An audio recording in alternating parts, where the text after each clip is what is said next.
evening, ladies and gentlemen, and welcome to the Mahoning Drive-In Theater, the largest single-screen drive-in in the United States. We're certainly glad you could be with us this evening, and don't forget the concession stand is open with all kinds of great things to eat and drink.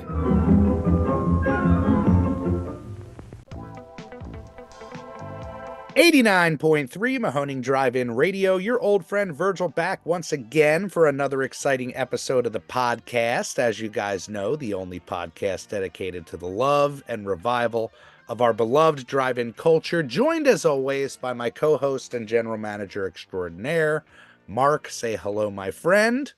Hello. And we continue tonight with our Owners Operators series, which everybody loves so much. And when I say tonight for us, it's actually very early morning for our guest because he runs one of just about 11 or 12 drive-ins left in Australia. The Tourist Drive-In was built in 1966, has since become a twin-screen drive-in located in Charter Towers, Queensland.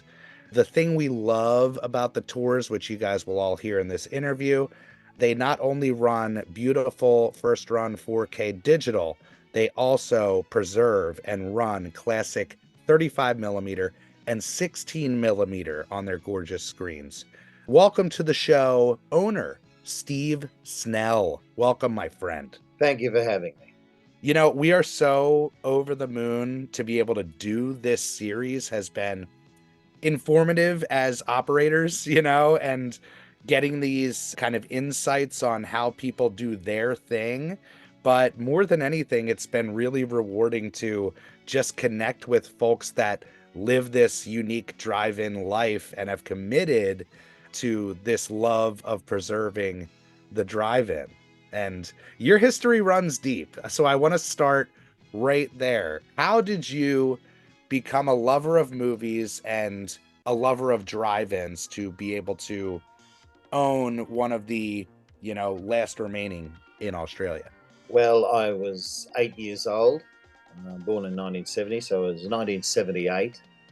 And my mother and my auntie, who's still with us, used to take us kids to the drive-in theatre in our town. We had a beautiful drive-in called the Whitsunday Drive-In Theatre in Bowen.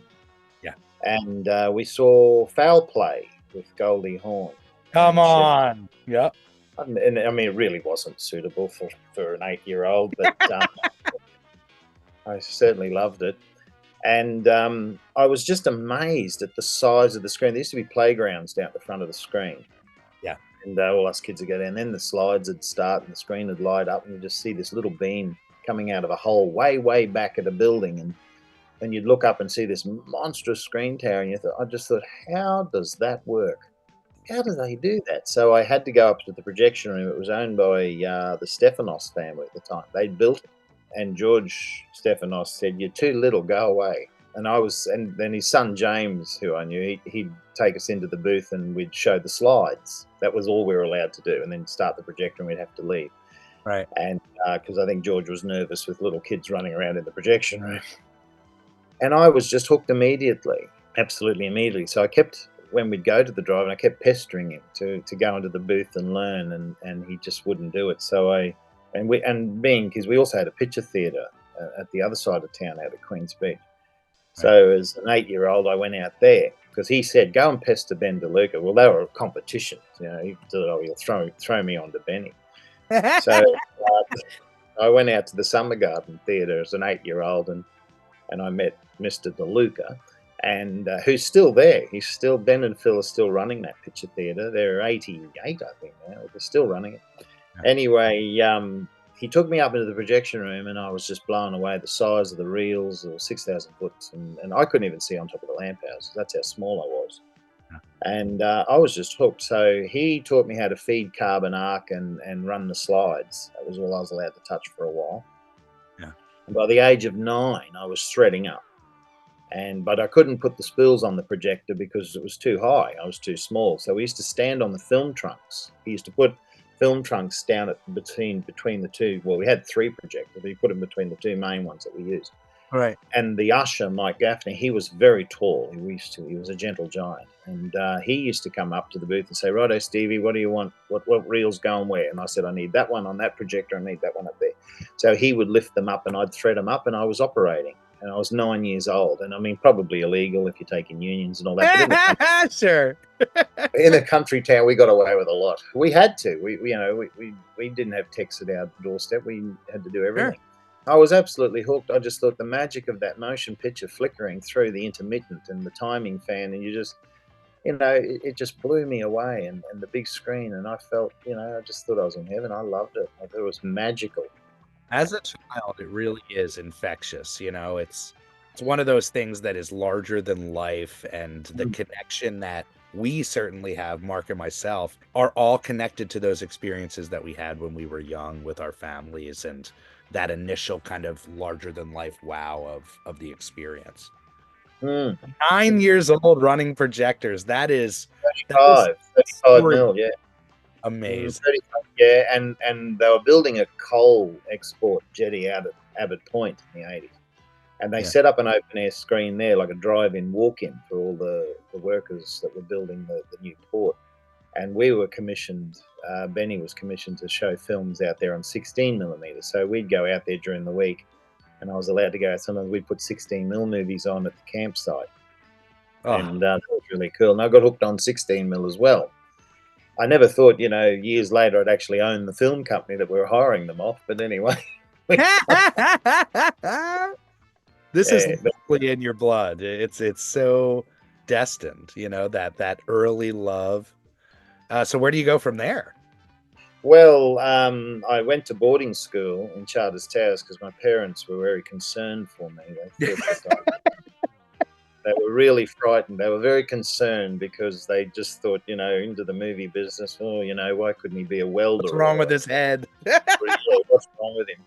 So they sent me to boarding school thinking that'll get me away from the movie business. It'll get me away from the theatres and the drive-in. Well, unbeknownst to them, right next to the boarding school was the Tours drive-in.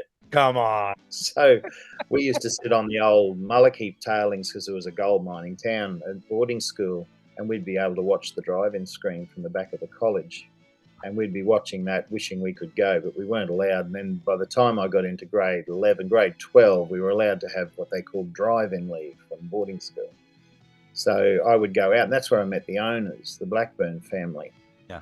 And they more or less took me in, and I started to help them out. And it was my escape. It gave me just to get out of boarding school and go into something that it was my therapy. Yeah. I needed it because if I wasn't around film, or couldn't touch film or be in it, if I hadn't touched it within 2 weeks, I was having withdrawal symptoms. So I learned all about the tours. And then when I finished boarding school, I went to Brisbane and I operated at the Albert, the Forum and the George cinemas, and a drive-in there for the Greater Union chain. All gone. They're all gone. All those cinemas are gone. And the drive-ins are gone. They're all under housing estates. I came back to Bowen. I worked at the Whitsunday drive-in for about a year or so, but then Ian and Lynn Blackburn, who had the tours, called me up and said, look, we've got someone who wants to buy the drive-in, put a caravan park around it, but we want someone to lease the drive-in. So Ian and Lynn asked if I would just work for them for a few months to get the feel of the place and maybe have a go at trying to buy it. And I was 18, going on 19. I was 19, just turned 19. My wife, she was only 18. Anyway, it was about 6 months later, and lots of, had to get another job. And to cut a long story short, we eventually managed to get the money. It was very hard because, it was at a time when drive-ins were closing down to the multiplexes. And, what year was that you guys acquired it? We bought it in 1990. Oh, yeah. So it's like as that wave had kind of crashed down already. Yeah, well, in Australia, you might have had it in the late 80s, but in Australia, the early 90s, the multiplex boom was really going on, and they were building megaplexes in shopping centres, and it were wiping out all the suburban theatres. And in Townsville, just down the road from us, it's only an hour away, there's a big population there, thank goodness, because we feed off that. They had 3 drive-ins. They had the Norline, the Stewart, and the Range. The Range was actually owned by this drive-in, the Tours, back in the day, by its original builder. And the Tours was so successful, it actually built the Range without a bank loan. That's how great it was back in those days. This drive-in, they didn't have a lot of debt on this drive because they built it as cheap as possible. Jack Felt built this drive-in for £22,000. back in 1965. And we read that the screen was actually made from old railway line and wooden seats, theater seats.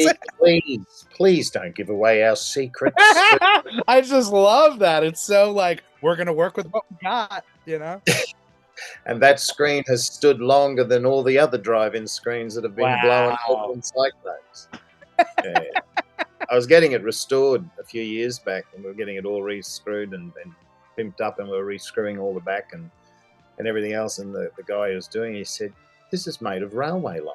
And I said, "Yeah." He said, "Well, it's not going to fall down anytime soon." I said, "Well, I hope not, because I'm not going to insure it anymore because it costs too much." And there's no need to insure it because it's survived every cycle. It won't move. Trees have snapped in half. Roofs and sheds here have gone. We don't know where they're gone, off to Kansas and somewhere. But this baby's been standing strong. And it just sits there strong. It doesn't move. It just won't go anywhere. And if you get on up there, it's got a monorail on top of it that they used to all hang off. They built a rail on top of it. Wow. Still, and that was to hang off. And they used to hoist Jack Felt. He'd paint the sheets white, and then they'd hoist him up off that rail on a rope in a little chair. And oh my goodness! Put the panels on his end. He'd nail the panels in. That's how because there were no cranes and scissor lifts and all that stuff back in 1965 that you could actually access in a country town. So they built it by. They actually drew the frame of the screen tower on chalk on the floor of the old Olympia Theatre in town. And they cut it out in cardboard, and they used that as a template. And they used those cardboard cutouts as a template to make all the posts and the screen tower. And it's so well welded together. I mean, Jack's son John, they're all gone now, but he was a boilermaker by trade, and he welded us a frame. You could anchor the Titanic too to it.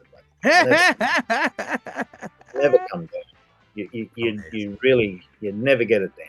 It is incredibly well built. So they had an old Bedford truck, and they had the foundation, the pivot. You know how you join railway line together? Well, that's how they did it. They put the pins in, and then they had a post and a Bedford truck, and they had a rope, and then they drove the truck, and as they drove the truck, it pulled the first post up. And once they got it up, they locked it in position, bolted it, welded it, and then that and the post, they ran another line over that monorail you see on top of the screen. Yep. It was the first one up. They then used that post to pull all the rest up, and they all pulled it up from left to right. And as each one came up, they would then weld it together, and then they pulled the next one up. If you see a lady came to our cinema, we had cinema years ago. Lady came to our cinema, and she handed us some old negatives off a box Brownie camera, and we didn't know what they were, so we got them developed. It cost an absolute fortune, but anyway, it was worth it. And it was the screen getting built. It was the screen getting built.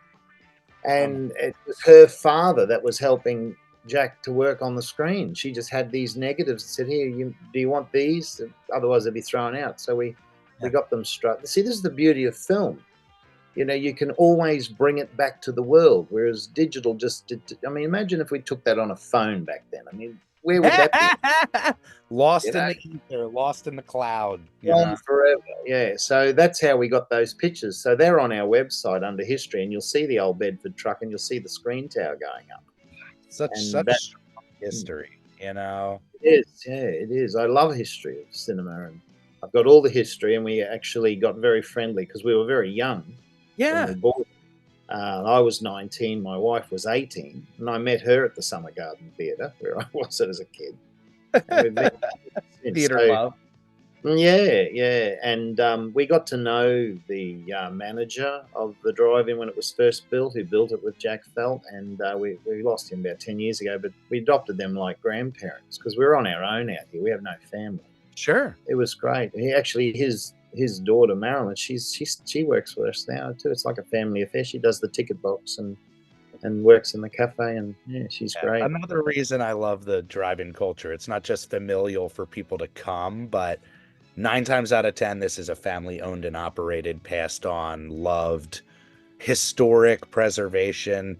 It's a legacy house. That's the thing I always tell Jeff is, yes, we're preserving the Mahoning Drive-In Theater, but we're preserving your life's work, the people before you, the people who have put everything that they had on the line to put movies up on this screen.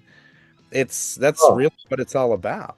Absolutely spot on, Virgil, because that is exactly right. The families, like, we had a reunion for the drive-in many moons ago, and we thought we better have one before we're all dead. And um, so so we had a reunion for its 35th, and I couldn't believe how many people came out that were all involved with the history of the drive-in.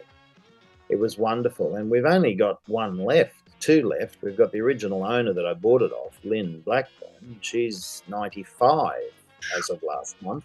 Yeah, and I go and pop in and see her regularly and keep her up to date on the business and everything else. She was freaking out back in the 90s because she said to Ian, he's too young. He's just a kid. He shouldn't He's a be running baby. He's young. She was worried sick. But Well, you had already had the experience under your belt. You're like, I've been running. Exactly. I was running a picture theater at 10. I remember Benny DeLuca, he had other business as well, and he'd just bugger off. He'd just go off for a week or two to do his other business and leave all of us kids to run the picture theater. Amazing.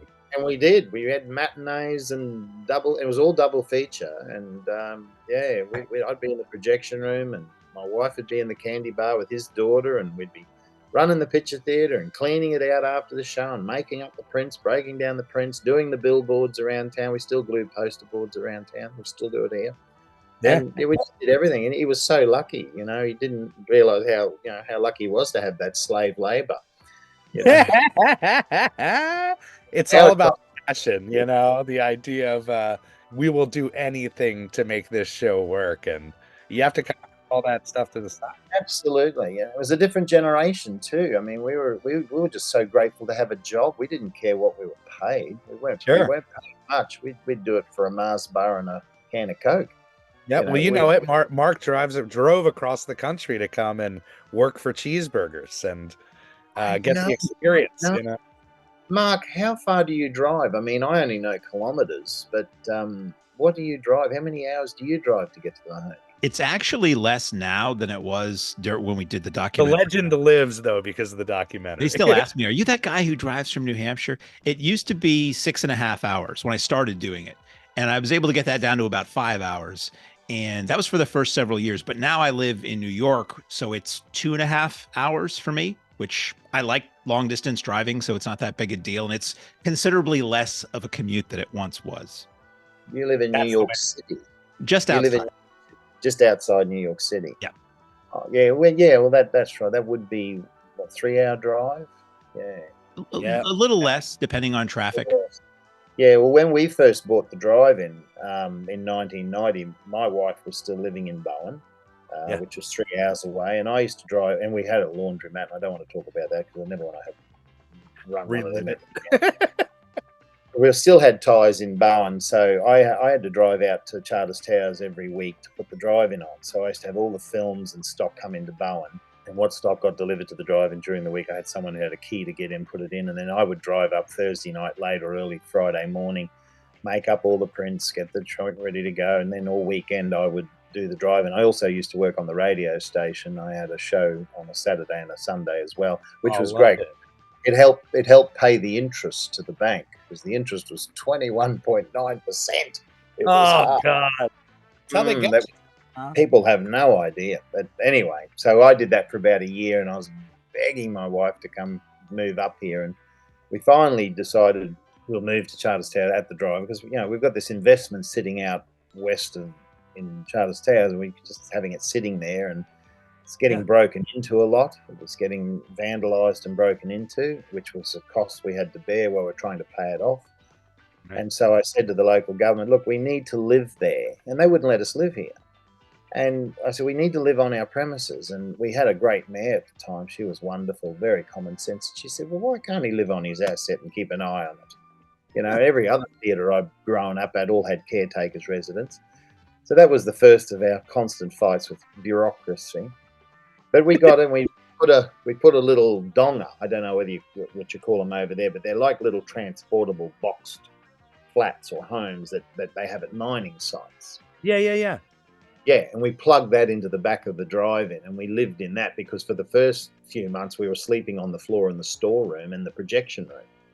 because we had no This money. is echoing, you know. I know that experience well. The first couple of years, I would sleep in the snack bar on an air mattress. So Yeah. Well, we would sleep next to the snack bar. We would be in the storeroom, or in the projection room. If it was really cold, and it gets cold in winter, we would be sleeping in the projection room. So, you'd wake up in the morning smelling of celluloid and oil. Which Ladies was love great. that, right? Oh, it's just bliss, isn't it? My wife still reminds me of that. Why? Tell me why? Why did I come here? Or As why have we're we? in a box, yeah. You do what you have to do to make it work, and I love that you jumped in headlong. It wasn't, I'm gonna think this through. I'm 3 hours away. How am I gonna make? It's like, yes, this is my opportunity. I'm taking it, and I'm gonna make it work any way that I can. You know. Yeah, well, we were so young. We had no money. We were only a year or two out of school. My wife was only 1 year out of school. So we were up to our eyeballs in debt, trying to pay it off, and yeah, we had a lot of the odds stacked against us. Not just with what we had to deal with local government over the years, but just daylight savings. And there was one year here we just got a cyclone that went into a monsoon. I mean, it rained for about 6-7 weeks. We couldn't make the bank payments, so my wife and I were working 2 other jobs. So we were working these jobs to pay the interest so we could save ourselves and keep the drive in for the town. And then the government goes and taxes us harder for doing it. We had to go back and get a loan and extend the debt to pay the tax bill. And we were back where we started. But, it's just people got no idea. But look, to cut a long story short, I go and talk to the original owner we bought it off. And she's 95 now. I mean, she's from World War II. They're the old generation who built the country. They're heroes. And she's just so wonderful. She just said, look, Steve, just stop looking back. You'll only get a kinked neck. And that's it. That's beautiful. And it Don't is look like there's great pride that we all take in preserving the history and rooting our businesses in the history, but it is about forward thinking as well, and pivoting with your studio system and Hollywood, whatever that is, and release dates, streaming now. There are constant hurdles that are going to come, and it's really up to us to just find a way to keep offering what we offer and making that as special as possible. You're dead right, Virgil, and they're very, very high hurdles. And for short people like us, sometimes hard to jump. Well, the 90s was my era of going to the drive-in, falling in love with the Bucks County Twin, which inevitably closed because a big indoor multiplex came into town, 22 screen multiplex came into town, and just pulled all the attention away from them. Now it's a Target, of course. But what was it like in those early days, just as far as crowds you were pulling, films you were able to play? Where were you at there? Well, it was good in those days. What was on our side, and I think the reason we survived, and we're able to make it, just get over the line with the bank payments and everything else, was we really didn't have the internet, and we didn't have streaming, and videotapes was about as good as you got. And there was 12 months to 6 months. It got down to 6 months. There was a 6-month window between theatrical and home entertainment.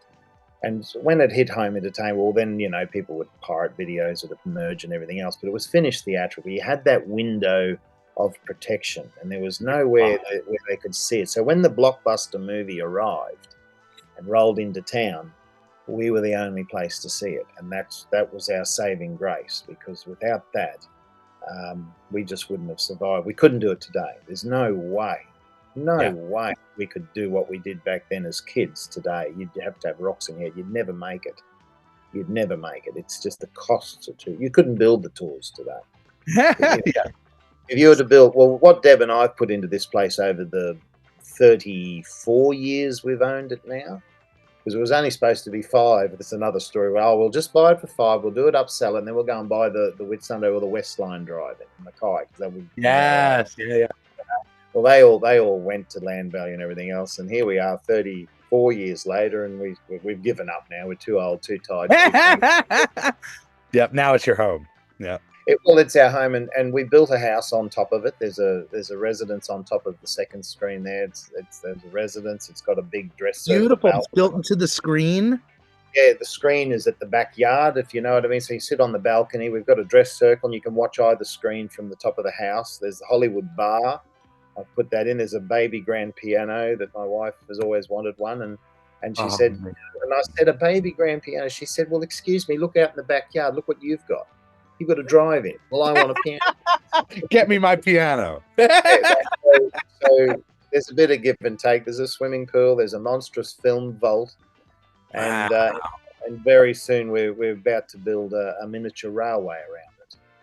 So we've already bought the railway. We bought 1 kilometre of steel at the right price because you couldn't afford it now. We bought it years ago. Sure. And we've got a couple of train enthusiasts, and we've got great friends. We've got a wonderful fellow called Malcolm. His wife Barbara. They've been great supporters of ours and great help. A very, very clever handyman. And we've got Josh, who's a train enthusiast and love drive. So we're going to build a train like the old drive-ins used to have trains. Yeah. So we'll be keeping you updated on that. You'll be getting pictures emailed as the tracks go down. Just amazing. So, we hope to have that operational in 2 years for the 60th anniversary. So it'll be able to make it a more of a fun family venue for when kids come out. For, say, if we have a Halloween night, we run Hotel Transylvania on film, of course, not digital. And that's right. We'll have a ghost train, and the train will run down. It'll go under the screen tower, and we're going to have things hanging off the screen tower, looking down on them as they go under. You won't see that from looking at the screen because it'll be up behind the screen, out of sight. But they'll see it. And it's going to be a movie-themed railway. It's going to have, Cattle Corner Station from Once Upon a Time in the West, and we'll have that. The train will go through there. It's going to have Picnic at Hanging Rock, only because there's a dirty, great big rock next to the screen we can't pull out, so we're going to make that a feature. Naturally, yeah.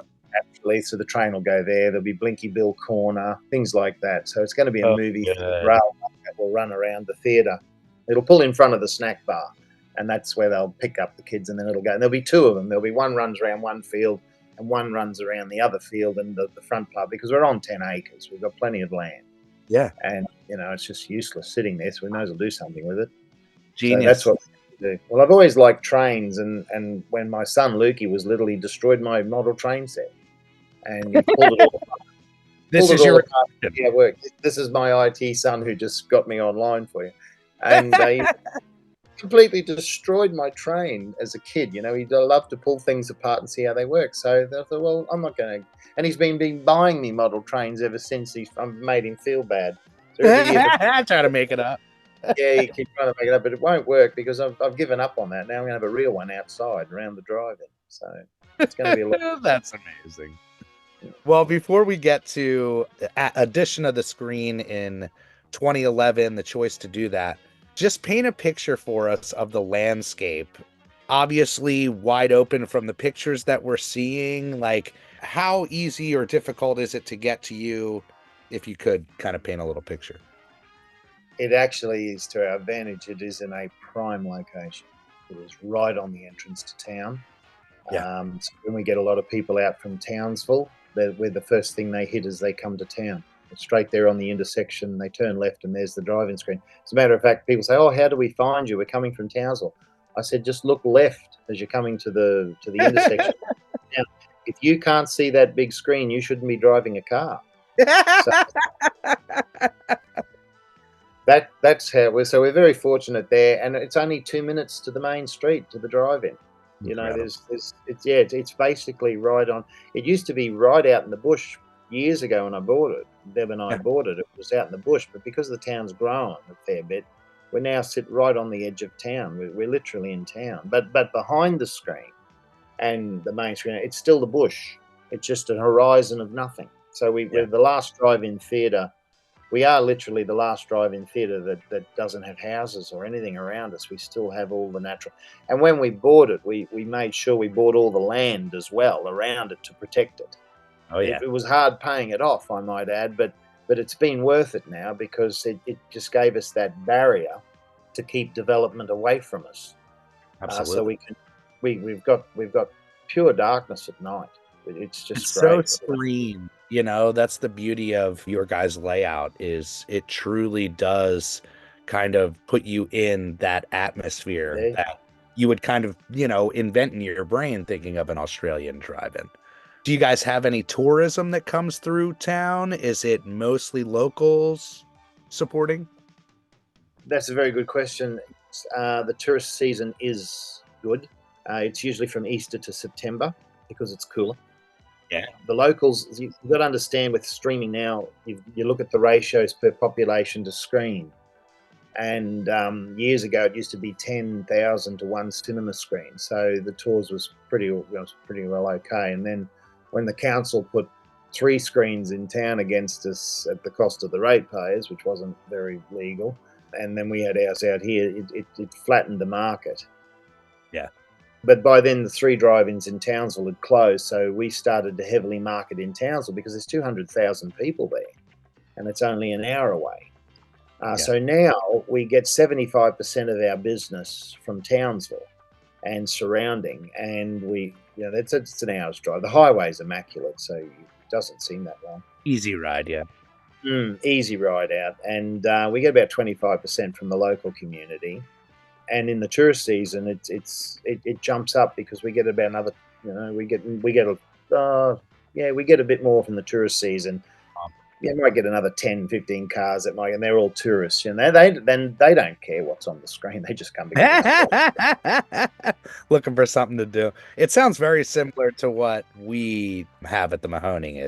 It's Philly, it's Jersey, it's New York. It's people coming in from the surrounding kind of booming cities, and the locals are slowly kind of catching on or re-catching on to what we're doing there, I've noticed we're getting a lot of locals that haven't been here for a very, very long time. Like I was just a kid when I was serving. Hard to recognise them because we're all older. Yeah. But they've come out, and some of the locals have said, I know it's always been here, and they just come out and they find out they've actually had a cheaper night out than going to McDonald's. I know. Or chain, because they said, I said, well, you're going to get a double feature at McDonald's. Jeff puts it perfectly.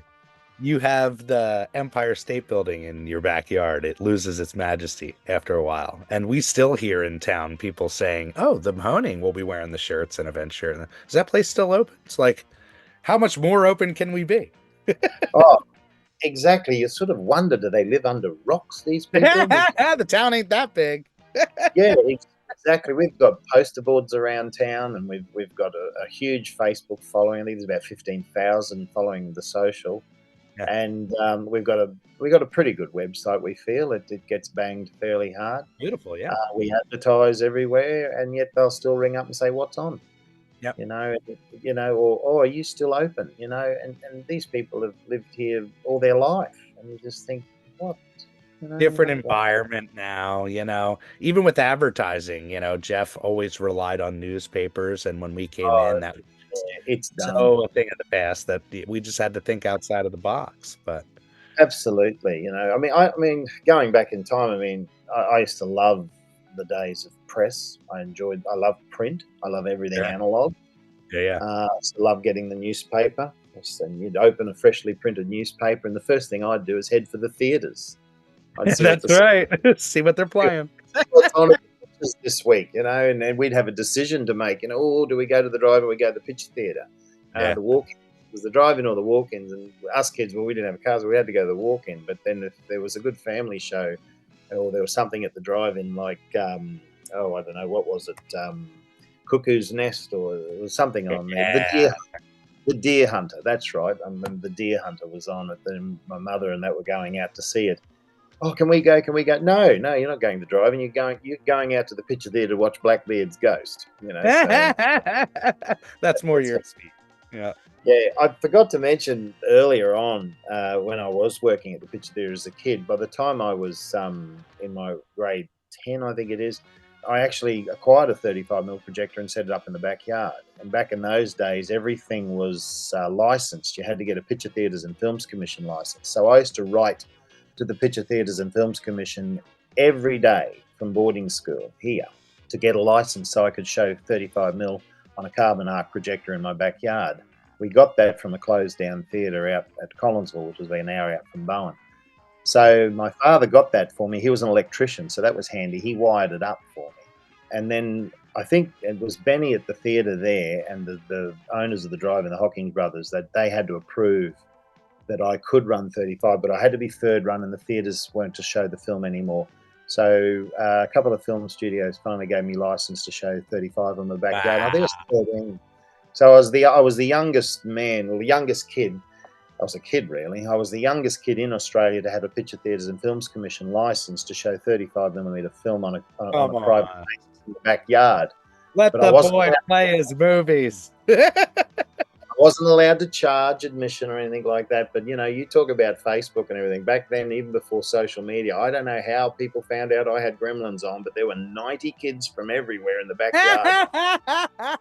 And I was myself because I thought if the drive-in and the picture theatre owners find out about this, I am going to lose my license. You're pulling in the youth market. I thought I'd quickly tell you that. I think they just gave me the license because they said, I'll give this kid a license or he'll pester you to death. Every day with the letters. Come on, just to prove I him. finally got a license, so it's been great. So I just wanted to add that was the beginning of my time. It's storybook. Like I said, this is just the reason that we love doing these interviews. It's the thing that echoes in all of us, the kind of early magic and experiences that you have with film and movies and performance, whatever it is.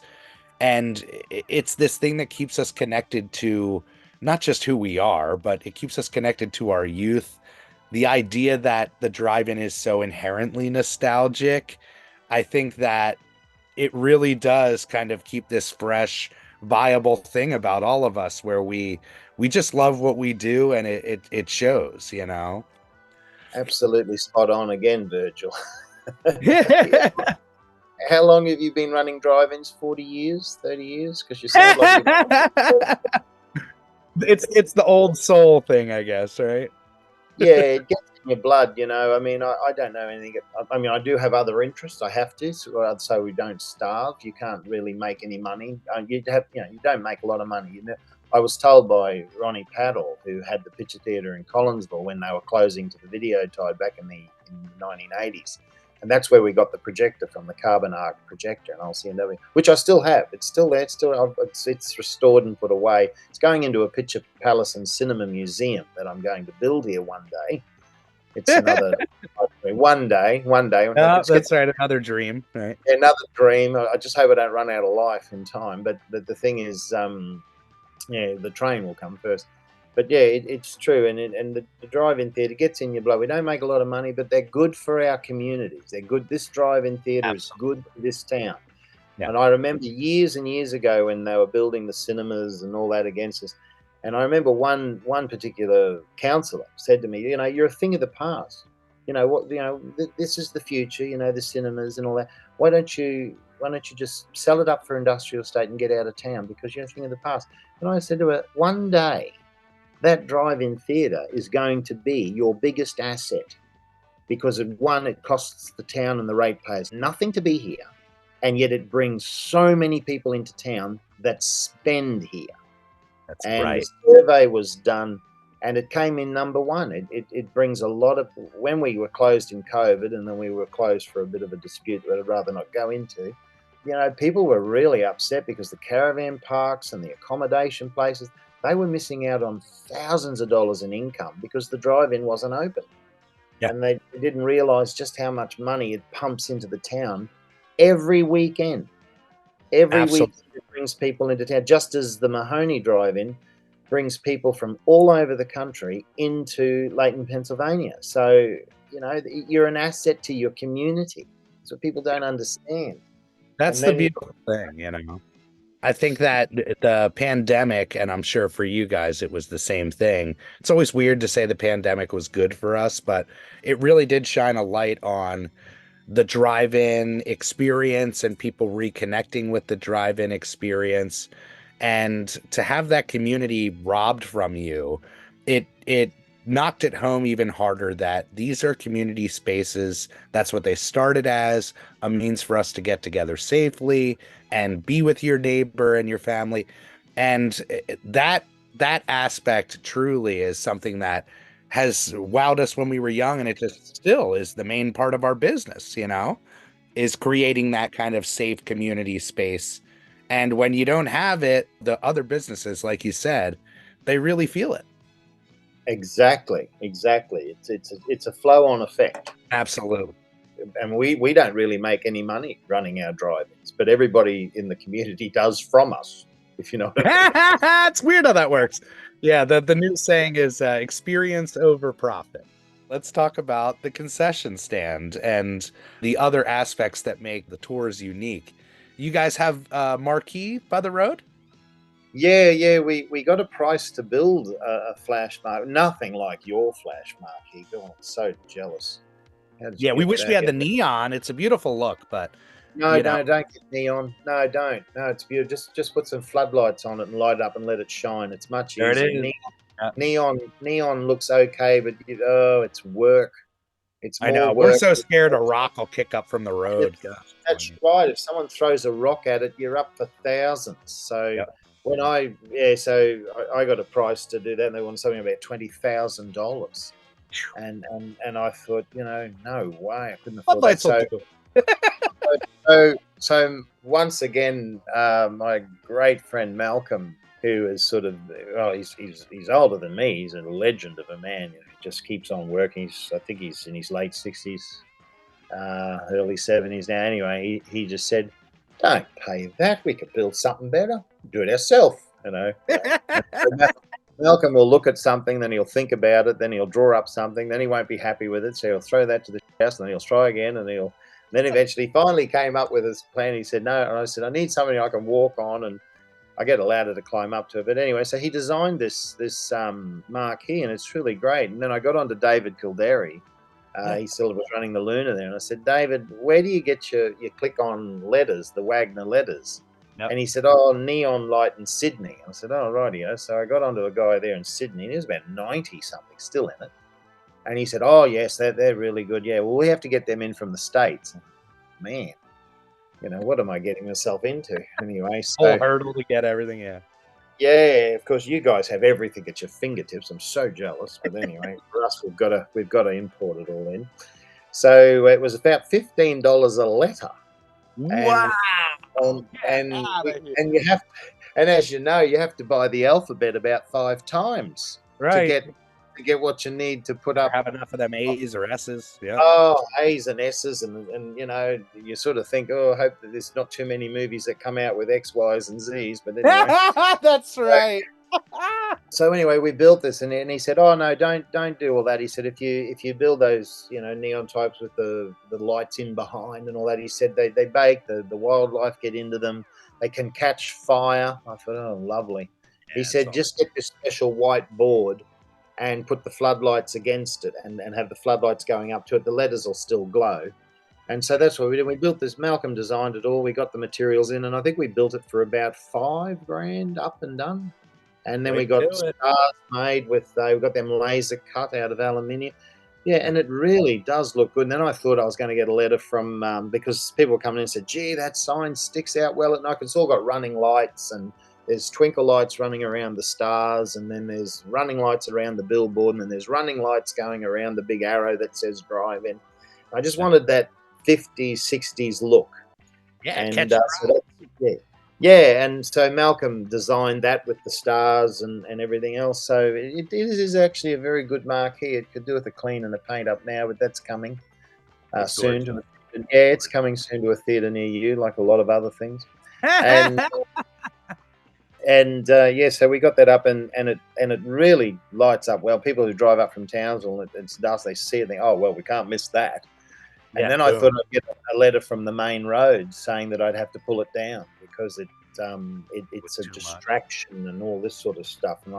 But we just try not to tell them what they don't know won't hurt them. I love that story. We always try to, do, like as Mark says, a virtual drive-by, look at the kind of layout and everything. And it's the first thing that catches the eye. I love that it was something that you guys literally put together, you know? Yeah, and I think your marquee is your calling card. It's true. Because, that's the first thing they see before they see the theatre. So your marquee is your calling card. If you have a real daggy looking marquee, it reflects badly on the theatre. So True. this is the show. This is the showman side coming back into us. That's right. People always stop and take pictures, so it's one of those things where I'm constantly up there rubbing off dirt, trying my best. Once again, Virgil, you are spot on, because I was only up there gluing the posters on the board. We glue the posters on the boards, and I was only up there yesterday afternoon. I had to take a poster up there and glue on the board. And here's a guy there with his, getting I don't know, I'm too old, but they have their phones on sticks. I don't know how that works, but they've got a phone out, and they're taking a photo of themselves in front of our marquee. So I thought, well, that's what you want, because see, in the days of social media now, they share it, and that's publicity you can't pay for. Yeah. So it's very important that your marquee is clean and presentable and looks great, because it is your calling card, and it's constantly working 24 hours a day, 7 days a week. I firmly believe in billboard advertising, because on digital and online it will dissipate. There's just so much crap, and to find you. Whereas when you're in a community or in a town and you've got that big, beautiful marquee shining and lit up and everything, it's your calling card. It sells your theatre, and that's very important. Absolutely. Concession stand, original concession stand. Have you done anything to it? Yes, we ripped an old cold room out and gave ourselves more room. We felt like we were a hobbit. There was no room in. That's the hardest part too, working with what you got. It's always like, man, were people smaller when these things were built? What's going on?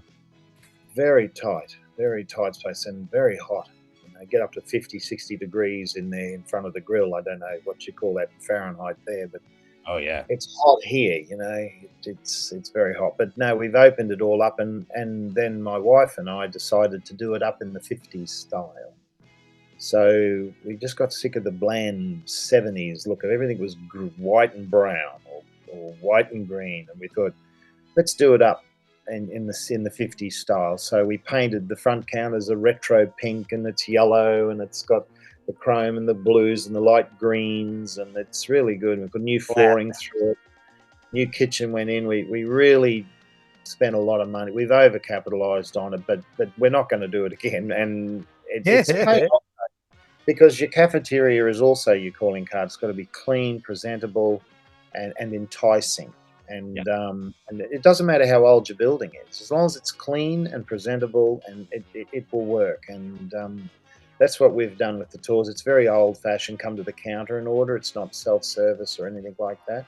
Right. We've put in a big long prep bench, and we have a great team of people that help us. They're like family, and we have a system in place. I'm sure you'd have it there too. And we're very fortunate the way the cafe is positioned. The back window, you can look out and you can see the driveway. So you can see the cars coming in.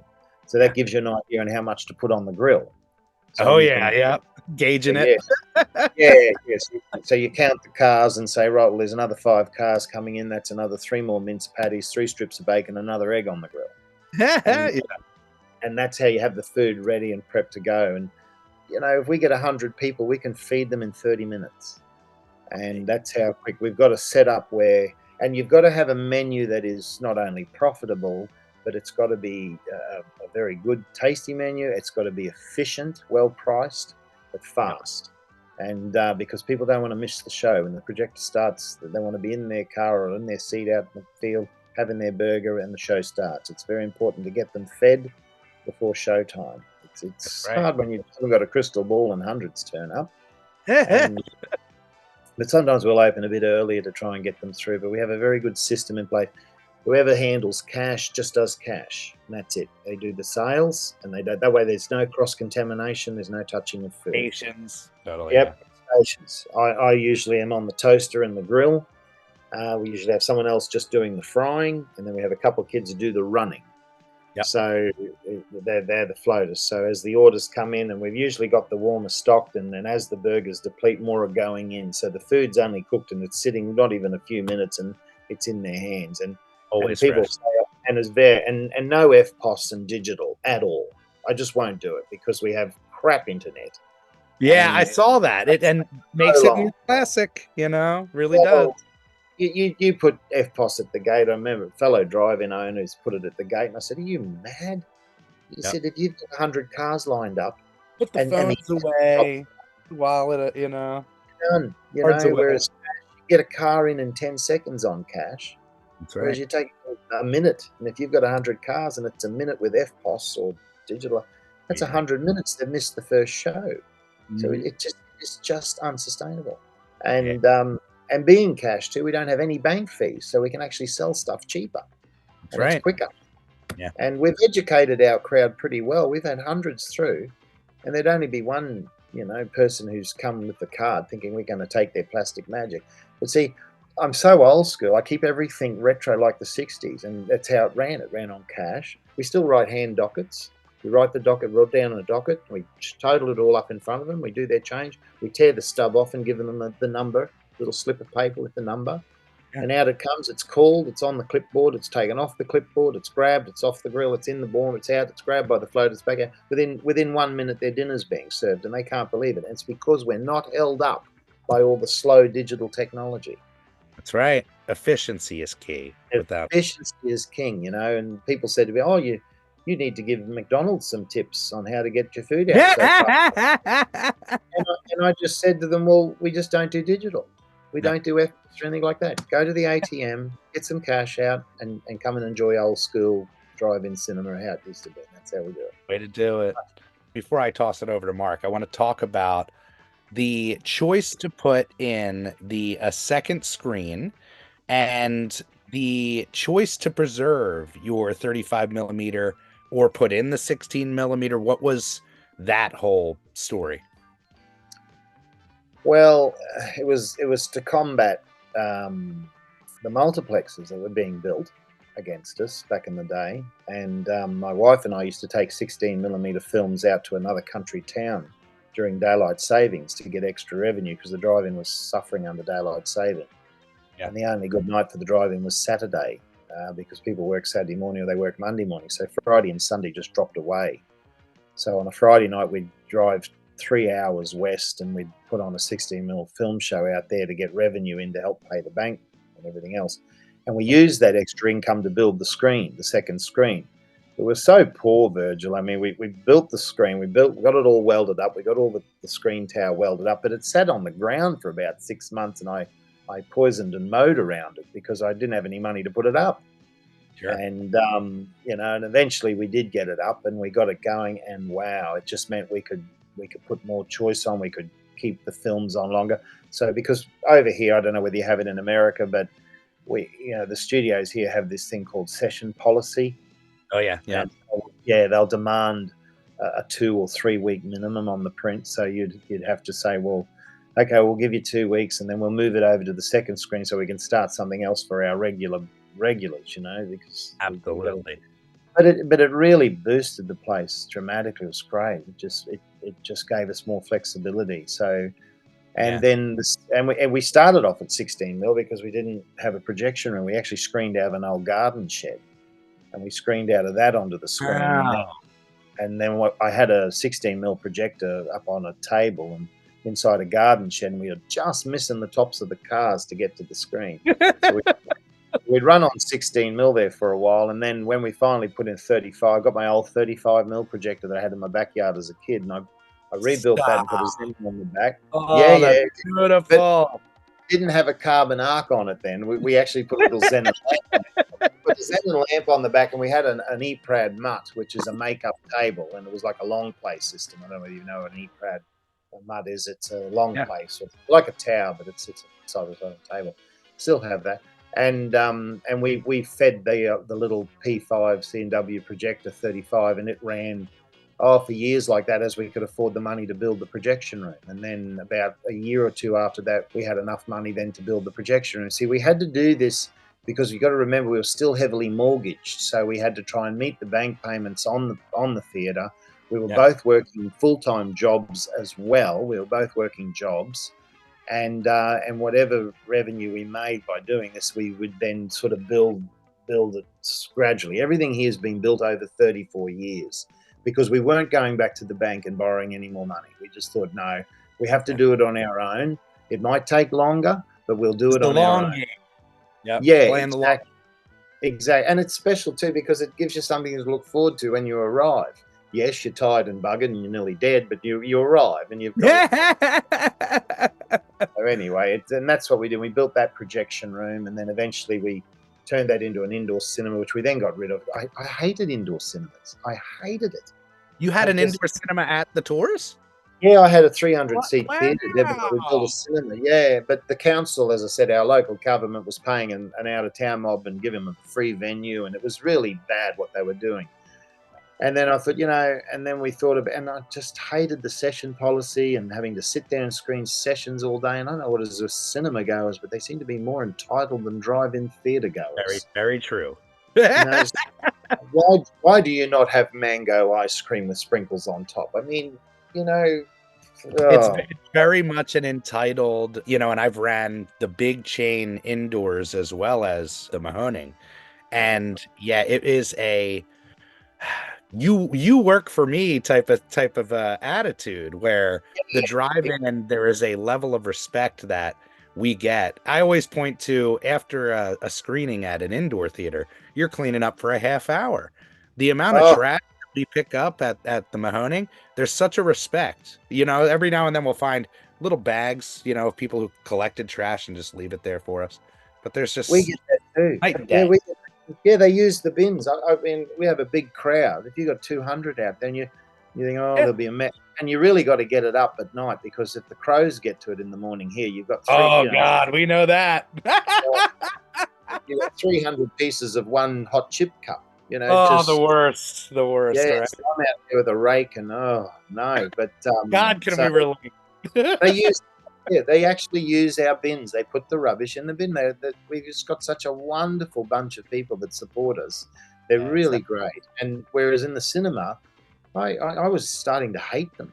I just thought, why am I doing this? They just throw one cup of popcorn up into the air, and you're there with the vacuum cleaner for an hour cleaning it all up. I think, is this worth it? At least the crows eat the popcorn off the food. And I just said to Debbie, that's it. It's a house. It's a house. After 4 years, I was ready to kill somebody. That's it. It's a house. Forget it. I prefer the drive-in. I prefer the drive-in. There's more money in the drive-in. There's much more money to screen at night. In they come. They buy your dinner. You make nothing in candy bars like you do in hot food at the drive-in. The drive-in cafeteria is what saves you. You don't make much on the movies and that, but it's the food. Without the food, we wouldn't exist. There's an old saying in the drive-in business in Australia, if you could just sell the food and give the pictures a miss, we'd make a fortune. But yeah, I was done with cinemas then. I just said to Debbie, I'm done. I do want a cinema back again, but I want a private one for myself and family and friends. You'll have to be a member to get into this one because I'll decide about it. All the fun without the bowl, Yeah, there'll be terms and conditions. Well, we love, obviously our heart is in 35 millimeter. You're a private collector in your own right. The idea that you are doing your part to preserve these prints, present these prints, that is, again, a huge hats off from us. And we'll have to get a list because we're always looking for those private collectors who might be willing, Well, I've got a brand new restrike that I got Paramount to allow for me. It was a Foul Play, which was the first film I saw at a drive-in. Amazing. We just announced an event called Heavy on Chevy Chase double feature. And we're doing Three Amigos and Caddyshack. Right away, the first comment, God, I wish it was Foul Play and Caddyshack. I said, me too, but I'm just thinking of the draw. Yeah, you can't run them together. Do you have I don't know what it's like in the States, but we are not allowed to run double features from different companies. We have got to. Wow. That would be a killer for us. Yeah, well, I mean, I've got, I don't know what I've got, about 2,000-3,000 prints. I can't remember. I've lost count. I've been collecting since I was 10. I've got a lot of 16 millimeter. I've got a fair bit of 35. Yeah. Well, we actually had to build a vault. We've built a vault, and so we've got that. It's all here. We store everything. If you want to get into the film, we'll get into the film company later. But yeah, we cannot run like you can run. I mean, I see your doubles and I just think, oh, wow, how good would it be to run that? And you go to the distributors here, the office here, and they go, oh, no, you can't have that. No, They won't have it. Yeah. And, no, won't have it. And I said, why not? No. And even movies that they own rights to, they won't let us screen them. You know, and there's one particular film company here is just impossible to deal. I mean, they've merged Warner. It's Warner and Universal. I shouldn't name them, but I don't care. I will. I don't care. I'm old. Now, they're run by nice people. They just, they're good people, but they're restricted too. You know, whenever you ask them a question, they've got to go to London or LA or something like that, and then they'll come and say, "No, sorry, Steve, you can't run that double." You know, and I've got gorgeous prints, and I'd love to put them up. I'm not allowed to screen them. Amazing. So, they just sit here, and it's a waste, and it just, it's very such upsetting. A weird world we live in with 35 millimeter. It's become forgotten on the studio end, but they appease us. It's a very that's right. Yeah, they want the money still. They don't. They'll take our checks. They'll take your checks, and I'll thank you very much. And the thing is, too, this is the thing. The film prints owe them nothing. The film prints have been paid off in their first theatrical run. Absolutely, they owe them nothing. Let them out. Let them get out. Let them life. Let them breathe. Let them play. And it's a bit of extra revenue trickling in. And I had one distributor here telling me the other day on the phone, having a bit of me, he said, oh, for what we get out of it's peanuts. And I said, do you want to talk peanuts? You're the ones putting movies on streaming for 30 cents or 10 cents. You're the ones that are devaluing cinema. We're not. We're asking a $10, and we're paying a percentage back to you, more than what you'd get off streaming platforms. All these streaming platforms are losing money. They are unsustainable. And here we are trying to give them more than what you'd get out of streaming. And it would be too, because the streaming platforms are losing money. Yeah, and no, they say no. I don't understand their logic. I think, as I said, the showmanship's gone. I think they just look at spreadsheets and figures and think, no, this is what we're doing. That's right. It.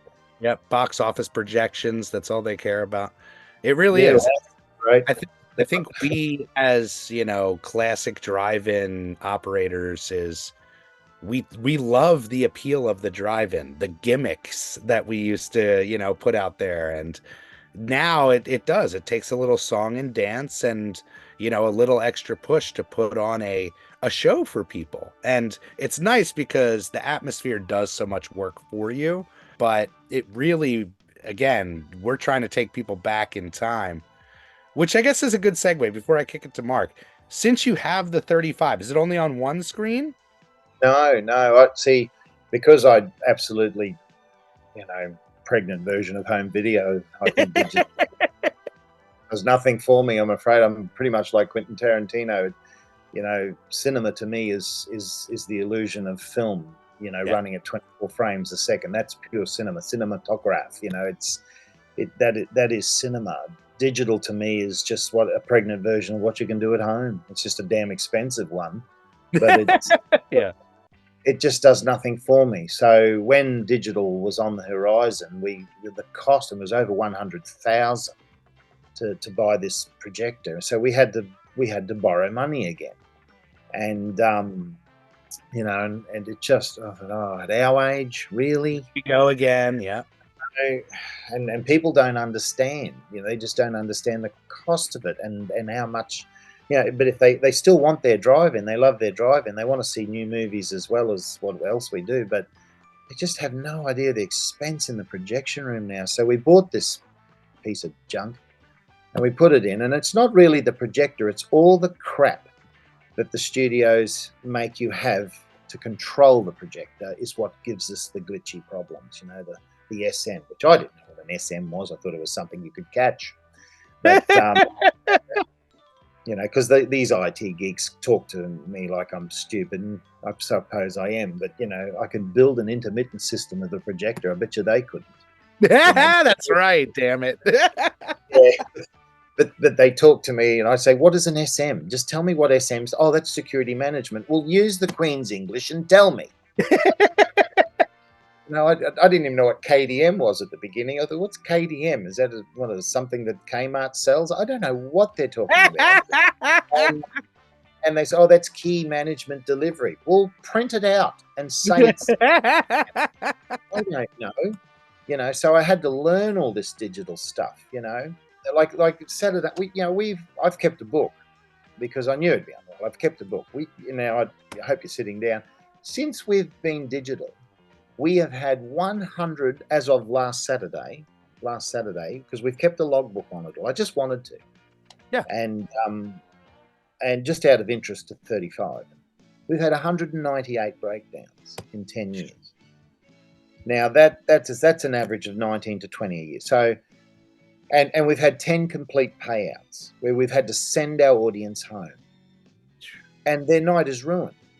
Yeah. And the studios don't care. They just, oh well, no show. Yeah, but we're the ones that then have to answer on social media and to all of our customer base why. I mean, it really, as an exhibitor, and I've been in the game now 43 years. Yeah. And as a showman, it's heartbreaking. It's soul destroying because you've put on this program, you've put on this show. People have traveled, 120 kilometers, an hour or two, or even your case further. Imagine having to send them away. Yeah. And I thought, that's it. I'm not going to put up with this. And what was really the calling for me was when I had the Hateful Eight on. I begged for a print. Yes. I wanted a print. Yeah. And I knew there were 35mm prints circulating in the States. I even offered to pay the freight to get it in, and I knew there were spare prints. But once again, dealing with Australia, it's too hard. We might have to actually do something, a bit of effort. So anyway, we had to run it digitally. And so we ran it digitally, and because it's Quentin Tarantino, I mean, he just has to get extra play. So we opened extra nights and put it on. Yeah. So we played it. We played it Thursday night. We played it Friday night. We played Saturday night. It was running fine. Sunday night, it just didn't want to play, and we had a good crowd. And it just wouldn't play. And I said to the tech, we had to get the tech online, and because you get tech fees, then you get bills. They will invoice you for technical support. It's just a money munching monster. Oh yeah. So it just wouldn't play, and they said, oh well, you'll. And a guy came up to the counter, hadn't been to the drive-in for years, but he's a fan of Tarantino, and he said, well, why don't you just put the reel on the other projector? And I just said to him, mate, it's not a reel. It's a file. It's a drive. It's a server. It's garbage. Yeah, it's not tangible. It's unreliable stuff. And we didn't know why. So we had to pay the house out. I was absolutely devastated. I just, and that person has never come back. I have not sold him a ticket since. Yeah. And never know somebody's first trip out. It is a heartbreak. Right. And he hasn't been to the movies for years, and he's never been back, because he knows that it's digital and it'll probably fail. So I'll just wait for streaming and do it digitally at home, which they can. Yeah. And I was so upset. I fired a letter over to Quentin Tarantino telling him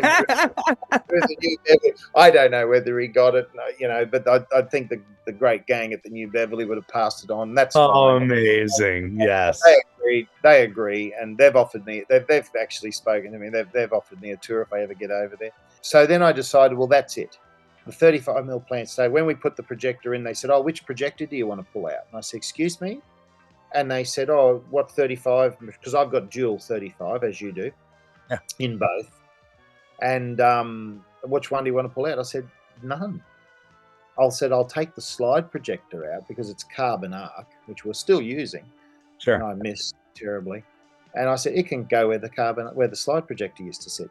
And they said, oh, what, over there on the side? I said, yeah, well, we're on an angle anyway to our screen, so it makes no difference. And I said, yes, because that's the first in the door and it'll be the first out of the door. I said, the 35s are going nowhere, because I said they will still be running. They will still be running 100 years from now, and that will be, that'll be the 10th one at the dump, the local trash, because it doesn't last. Outdated. Well, by the time it took us 5 years to pay our $100,000 projector off, And by the time we got to the 5th year where we owned it, it was obsolete. It was obsolete, and it won't ingest drives. We have to then put it in the other one we've got over in the other theatre and migrate across. So we put a new port where you can put the drives in. We put that in, and the day that went in, it was obsolete. It was obsolete. So we rung up the tech and said, "I'll get onto the company." Got onto the company. They said, "Oh, so they're obsolete now." So they're breaking themselves, I think. Yeah. They really are. It's just so the 35 stays. And what I do, Virgil and Mark and Jeff, if you're listening, is I always make sure I've got a print of a film similar on the platter, ready to go. Wise man. Because when the digital fails, we are not going to lose our night out at the drive-in. That's right. So what I do is I say to the customers, rightio, well, okay, we can refund your money or we can give you a ticket to another show, but we are now going to play this program for free as well. And I've got enough film prints that belong to the studios. So whatever studio I've got on the screen, if it's a Paramount or you can fill that gap. I can run another Paramount or a Warner or whatever. I'll just run up to the vault and say, well, this one will be a good one, whether it's a Tarantino, Django Unchained, or Hollywood, or whatever, or if it's good old Clint Eastwood, $1 Million Baby, whatever. We've got prints. Yeah. So we did, and they love that. They think, oh, cool. So we still get another movie, and we get to come back on another night for another movie for free, and we don't lose their business. And I mean, the film company will lose money, but that they're going to have to wear that. In my opinion, they'll wear those tickets because they're the ones that force this garbage onto us, and therefore that's the way it is, as far as I'm concerned, because it destroys our business. It just shows your passion and showmanship, and I'm sure the customer base appreciates that tenfold. Yeah, and if we can get a print over digital, we will run a print because it just gives you peace of mind. I mean, and now getting back to, like I said, with all the digital breakdowns, let's have a look at 35mm. Yeah. In all the years I've been running 35mm at the drive-in here, it's the last 34 years, we have not had one breakdown that we couldn't fix on the run. No one even knew. And we've never, ever paid the house out. Ever. Numbers don't lie, folks. Numbers don't lie. Whereas digital, it's, turn it on, hope for the best. Yep. Now it's missing all of its cues. It won't change its lens. It won't turn the lights off. It drops the sound down. Poor Leela, I've got a projectionist, Leela. She started when she was 14. She's hooked on film. She loves it. She makes up 16mm. She makes up 35 for us. She does changeovers and puts it on the platter. And she hates digital too. She said that. To run up and shut down and reboot, and it drives us nuts. So now the tech is coming again, and the tech will come up, and with the servicing is built. There was one year the digital cost us over $20,000 in breakdowns, IT support, and upgrades. So that basically took all of our profit away for the year. People have no idea, like you said, no idea what goes into it. And another thing that angers me is when I see exhibitors saying, oh, I've got the latest 4K laser. Well, it's dark and flat. I've seen laser. It's terrible. And it's no good for drive-ins. And they say, oh, it's just like watching a big screen TV. Well, no, you don't want to say that. Yeah. Because they've got that at home. Yeah, that's the good sell. You need to be saying, you watch a print. Oh, I haven't been to an indoor cinema since they went digital. Wow. I just refuse to go. Now, it's been 13 years since I've walked into an indoor cinema. I got a ticket to one. I saw a digital screening in Sydney. The picture was orange. And I just thought, and there was like wavy lines. I thought, no one was in the cinema. Like, we're sitting in amongst popcorn. There was no projectionist. The lights didn't go out. There was no one there to keep an eye. And I just thought, you guys are doomed. And this cinema is doomed. It's closing. If they don't care, why should we care? Kind of a situation, Yeah, there's no showmanship. If you're going out, if you're going to get off your couch and go out to the cinema and hand over $10 or $12, I don't know what your admission is over there, you want to be pampered. If you've got to get find your own seat, buy your own ticket, get your own popcorn and can, well, you might as well stay at home, do it yourself. Cheaper. Because why would you go and hand over more money to do it yourself? These staffless, soulless multiplexes. I'm sorry, they deserve what they get. They deserve what they get. Yeah. It's just amazing that the whole entire industry has totally shifted and changed. But, I could tell right away that we were connected with our love of film, our love of presentation, the showmanship, like you said. I just appreciate it so much. And it's inspiring, truly, to be able to connect with people that share this love that we do so much. Well, our biggest problem in Australia is access to prints, because we've had very short-sighted people in distribution here that when digital came, they said, oh, well, it's digital now, we don't need film. And fan song, trash. Oh, absolutely. You saw junking of films here on a mass scale. It was absolutely heartbreaking. I mean, just in the 16 millimeter film stock alone, over 5,000 perfectly good prints went to landfill. I mean, that's just terrible. And our company threw a lifeline. We threw a lifeline out there and said, look, don't dump these pallets and pallets of films. I mean, there was about 10, 15 pallet loads of 16 mil films. Send them to us. We'll store them. We don't own the rights, but we're happy to store and dispatch on behalf of you guys, just to keep these films available. And they're just not interested. So they all went to the tip. So it makes it very hard to access a lot of films now. We also have the National Film and Sound Archive, and of course that's government owned, and you got all the bureaucracy and everything there, and it costs an absolute fortune to get a printout. Yeah. They have an inspection fee and a handling fee and a shipment. Like, what do you got to sell 1,000 tickets to break a profit? Yeah, we had to go and make a cup of tea fee, while we, after we had all the print.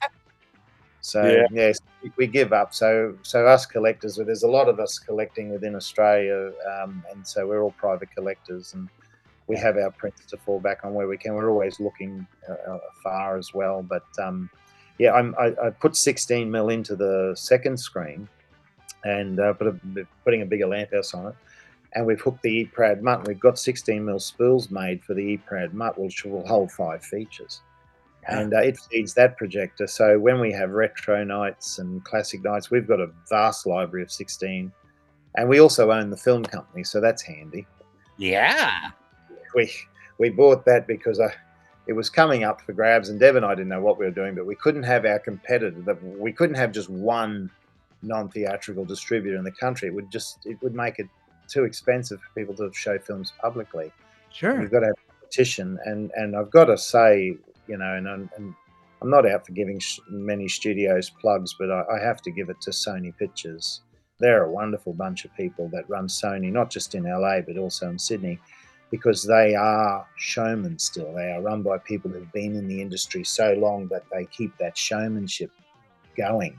And they more or less just said, what do you want? And we emptied every vault around the world on 16 mil prints to their titles. It cost us an absolute fortune in freight, but they're here. We've got them.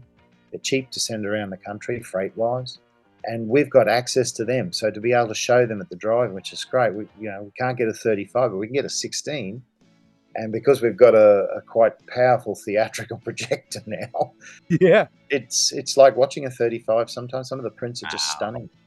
So we put 16 up as well. We do retro nights and things like that. We've got beautiful Technicolor prints of Lawrence of Arabia and Bridge on the River Kwai on 16 and 35. Yeah. So, it's a perfect crossover. I feel like the collectors of 35 naturally have their 16 collection, but the hardest part is finding a place to present them. So nice that you have the opportunity to do that at the drive-in. Yeah, well, I think we'd be the only drive-in theater in the world. Gotta be. 16 mil film on a theatrical basis. How cool. Yeah.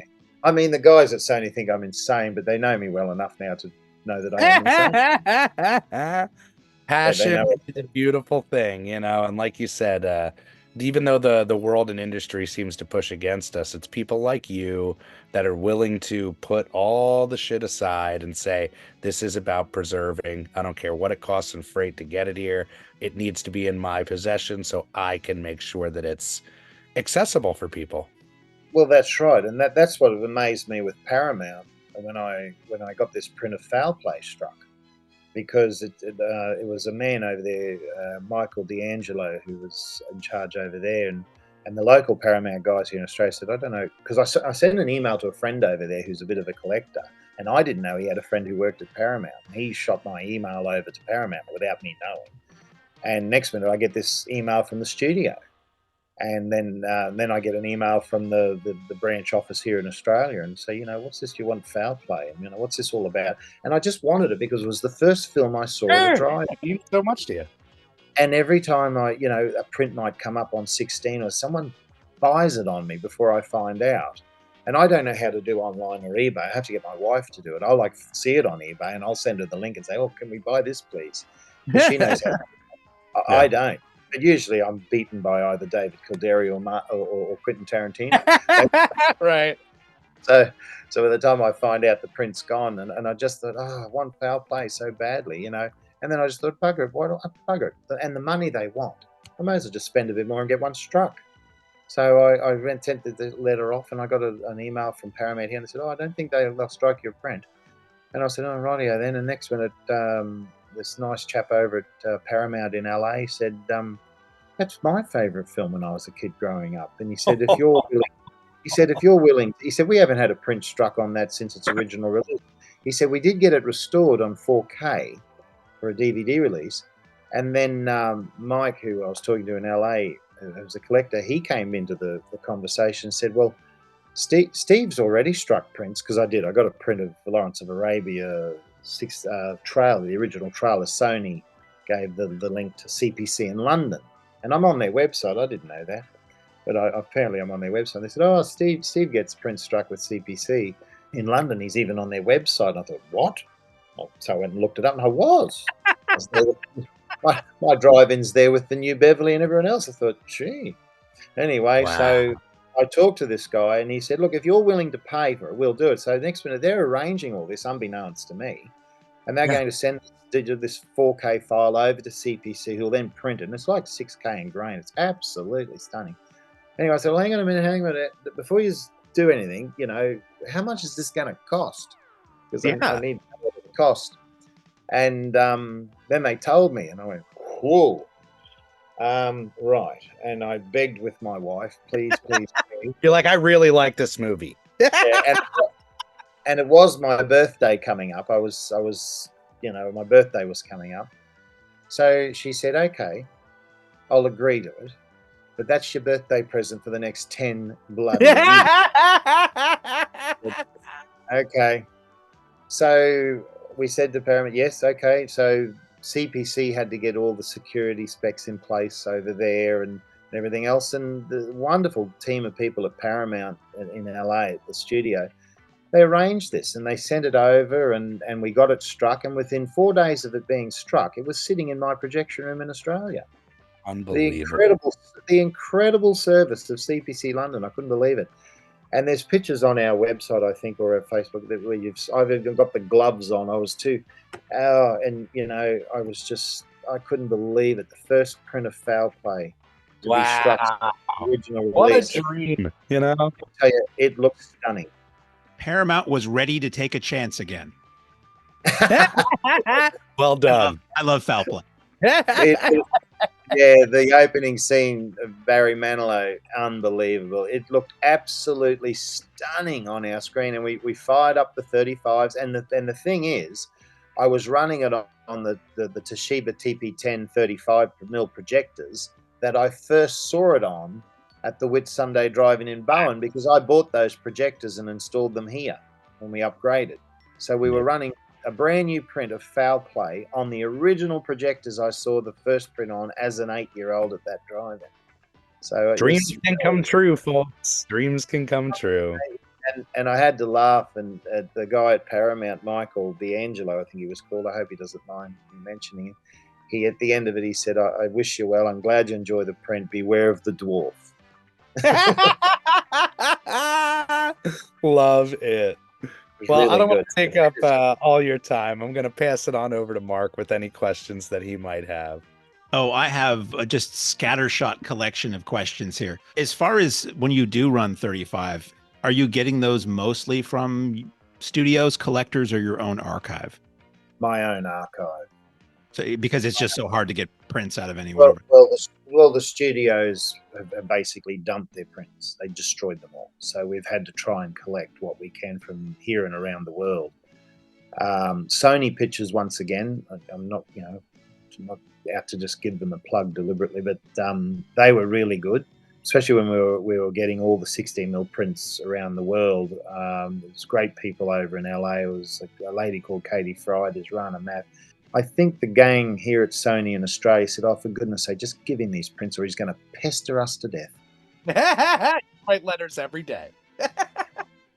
And then it got to a stage where the great people here at Sony in Sydney would send an email, say, hey, Steve, GDF in Dublin are going to dump, 2 pallet loads of all of our prints. Do you want them? I mean, is the Pope Catholic? Of course I want them. So what's the freight? So I'll pay the freight. So we pay the freight. We get them in. And believe it or not, we've got a bit of a resurgence on 16mm over here. We've got young ones getting into it. And so, as I said, we bought the film company. That's another story. We didn't think we'd get it, but we did. So Sony awarded us to do all their non-theatrical screenings in Australia. So we formed Amalgamated Movies, which is in memory of Amalgamated Movies 16mm film distributors who I used to hire films off as a kid and show in my backyard. And I used to show these films at boarding school here in Charters Towers as well. And I never thought the day had arrived where we actually own the bloody company, but we do. What's your client base for the most part?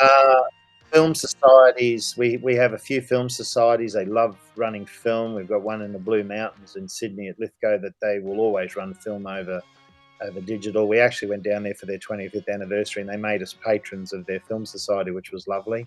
They're a great bunch of people. They run a very good film society there. They put the rest in the shade. We have young ones coming out of university that are getting into analog, like vinyl records. There's a resurgence there. We use vinyl records. And I still play cassettes in my ute. I have an old ute. I've got I play cassettes. I'm not interested in that digital. I'm not interested in that iPods. Is that what they call? I don't know. Yeah. Anyway, so I play cassettes, and my wife plays records. We buy LP records, and we've got young ones they're discovering analog, and they just think it's amazing. So they're buying these 16mm projectors. I've got about 50 16mm projectors in storage. And I've had projectors, so I've done them all up and everything, and they go, oh, we can't get a projector. And so I just give them one. It's less crap I've got to store. So I give them a projector with a manual and say, there you go, you got a projector, just hire films off us. So they do. We're about to send a heap of films over to WA for a film festival because these are prints that they want. They want them on film, and there are no 35, so they're coming to the 16mm. And these are good prints. And we've got Easy Rider. We've got all sorts of prints. We've got the long ships. We've even got It Happened One Night from 1930. We've got 3 16mm on that, I think. There was film prints I was after for years, and I could never get them. And by the time we emptied every vault of Sony's around the non-theatrical world, I've ended up with 3 or 4 copies. So it's been good because I've been managed to be able to make one good print up out of those 4 copies. It's really great. Any of the Eastman or Pink stuff I'll throw, but a lot of these prints, we have a lot of westerns. So we start doing ranch nights at the drive-in on 16mm, and they are great. And our audience base, they're a young, wonderful bunch of people that are coming to the ranch nights. They're a very young bunch of patrons. They range from 70 to 98. That's their age. And they all come out and get their juicy steak burgers and cups of tea, and we have a ranch deal, and it's just a great night out. And to see these prints up on a big drive-in screen is amazing. They love it. How frequently do you run film on your screens there as opposed to digital first run? Well, we try and run film when we can. We try and run a support feature that would be a classic if we can out of our vault. We're introducing that more, and only a new release digitally. So we'll have digital and film. As I said, there's one particular studio just won't let us do it. That you have to be DCP only and all this crap. But all the rest, Roadshow are good here. Fellow Dom who runs that, he's very good. He understands. He's a showman, I think. The gang at Sony Pictures are just great. that they'll let you run film and digital together, which is good. And they've given us Sony actually gave us a lot of their back. They were going to jump them, and they just said, "Oh, do you want to store all these prints? You probably never use them, but if you want to store them, store them." So they sent them to me, and I'm forever sending them out for them because they're getting bookings on them again. Because there's about 10 theatres in Australia that are running 35 again.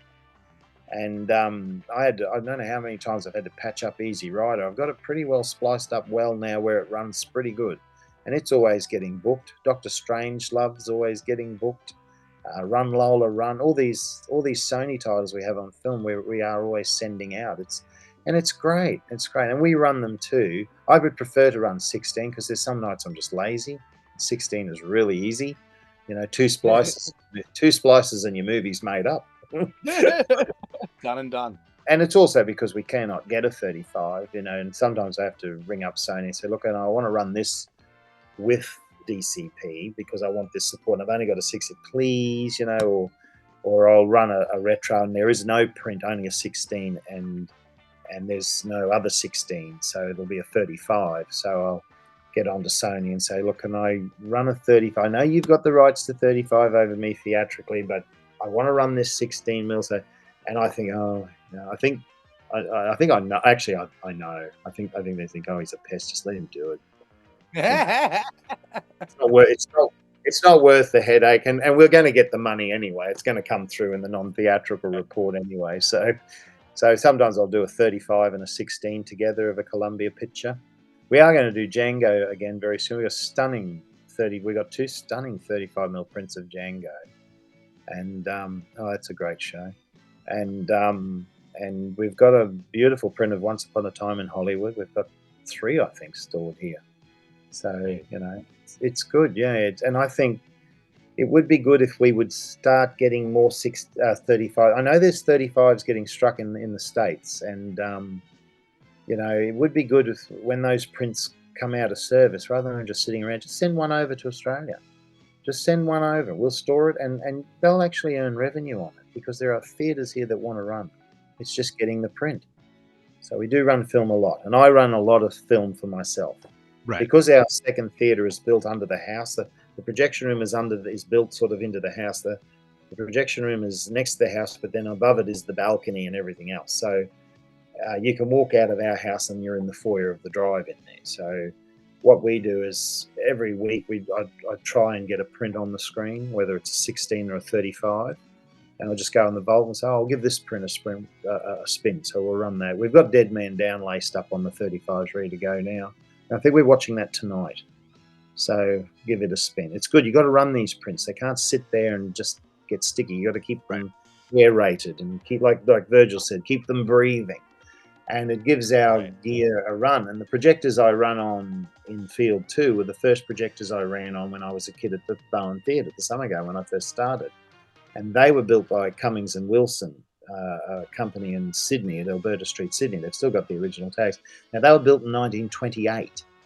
And the only difference is they sit on an RCA sound head and they've got a xenon lamp up their backside. But otherwise, the whole projector is, was it 95 years old, and they run like a dream. They got Dolby set because you just add to them. These were built before CinemaScope, so we actually had to get brackets made to hold the lens to put in front of them. So we run on those projectors, and the young girl Leela, she loves them. She runs on there on changeover, and when I put the 16 and the 35 and the digital in, I got the tech, and the tech thinks I'm a pain in the backside too, and I think that's why he stays away from me. He comes and services the place once a year, because I got him to program the digital projector to have a program in it where it can change over to film. So what happens is when we finish the ads, we put a cue into the digital, and the digital will automatically, but you've still got to be there manually to do the changeover. We've got shutters set up between the projectors and the digital. So, and you put a little pin in and it'll go from 1 to 3, or you take the pin out and go from the digital to 2 or the digital to 1.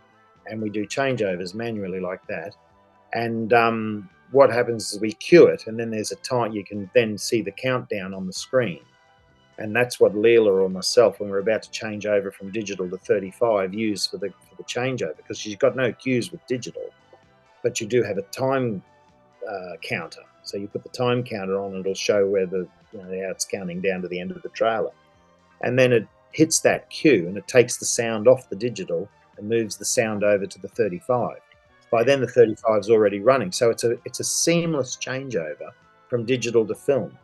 And I tell you what, Virgil and Mark, you see the difference when you jump off digital and jump over to the 35. It just goes up, just goes bright, and you can see all the shades of dark. You can see the blues against the black. You can see everything, and you just think, what have we done? Why did we go backwards to like 2K and 4K when film was like 6K in grain? It was stunning. The ease, Yeah, that's right. It just, this would just be easier, but it's terrible. And it hasn't related to the box office, I might add. That's Go back to when we're all running on film, the box office was really great. We're all digital now, and look how sad it is. Mm-hmm. Except us, because we're drive-ins, and we still run. Baby. When you run film, do you have vintage trailers or snipes or old like classic drive-in commercials or anything that you run with that? Yes, we never had any, but we've been collecting them over a period of time. I've got a few old 35 ones, but we couldn't get. You would know about Film Mac in the States. Yeah, they still. They still exist, and we interviewed the president of Film Mac on this podcast. Hobby, yeah. Oh, excellent. Can you get him to get in touch with me? Oh God, yeah, we could pass the email over. 100%. I'm trying to get 35 mil. I sent an email. It must have got lost in our wonderful internet over here, which really, you've got more luck with a carrier pigeon, I think. Yeah.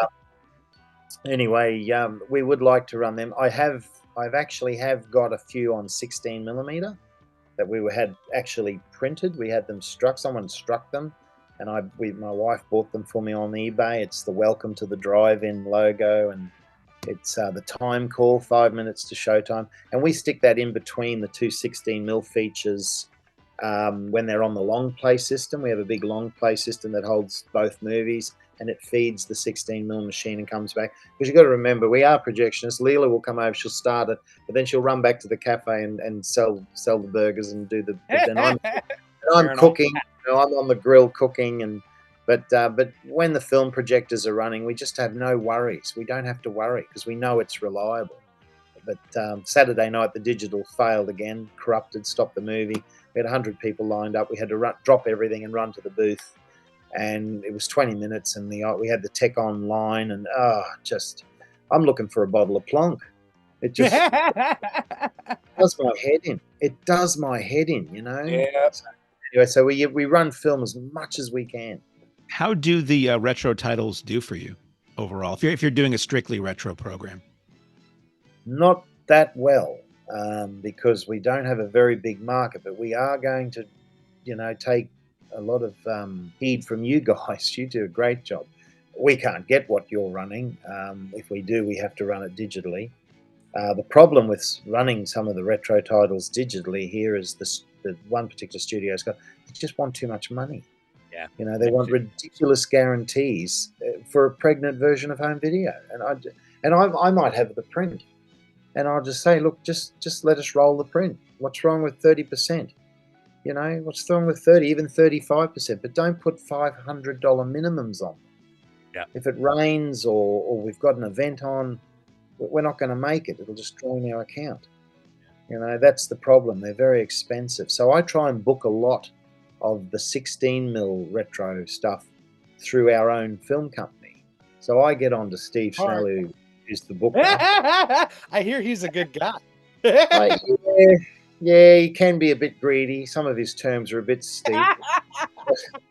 But I was not going to. He had a great print of a Western double, and he wanted 40%. And I just told him, forget it. Forget it, mate. I'll give you 25%, or we're not going to screen it. So he agreed, and we put it on. But yeah, that's a bit of an advantage I do have. Is we do, my wife and I do own a 16 millimeter film company, and And that helps the report to Sony because they can't believe that, oh God, that 16mm report's pretty good this month. All these 16mm, some of that is the boost from the drive-in. The drive-ins put them on and they've got a boost. But as I said, they owe them nothing. The prints owe them nothing, and they're constantly earning money. Yeah. So it's great. It's really good. Speaking of classic elements of the drive-in, you still have speakers, in-car speakers at your drive-in? You betcha, baby. Yeah. You betcha. And I'll tell you something, it's very, very hard to find parts that go inside the junction box. But while COVID was on, I had the theatre closed for 9 months. And we had all of our junction boxes were getting because every creature decides to live in there, don't they? If they can get in. Of course. You've got little lizards living in there, laying their eggs.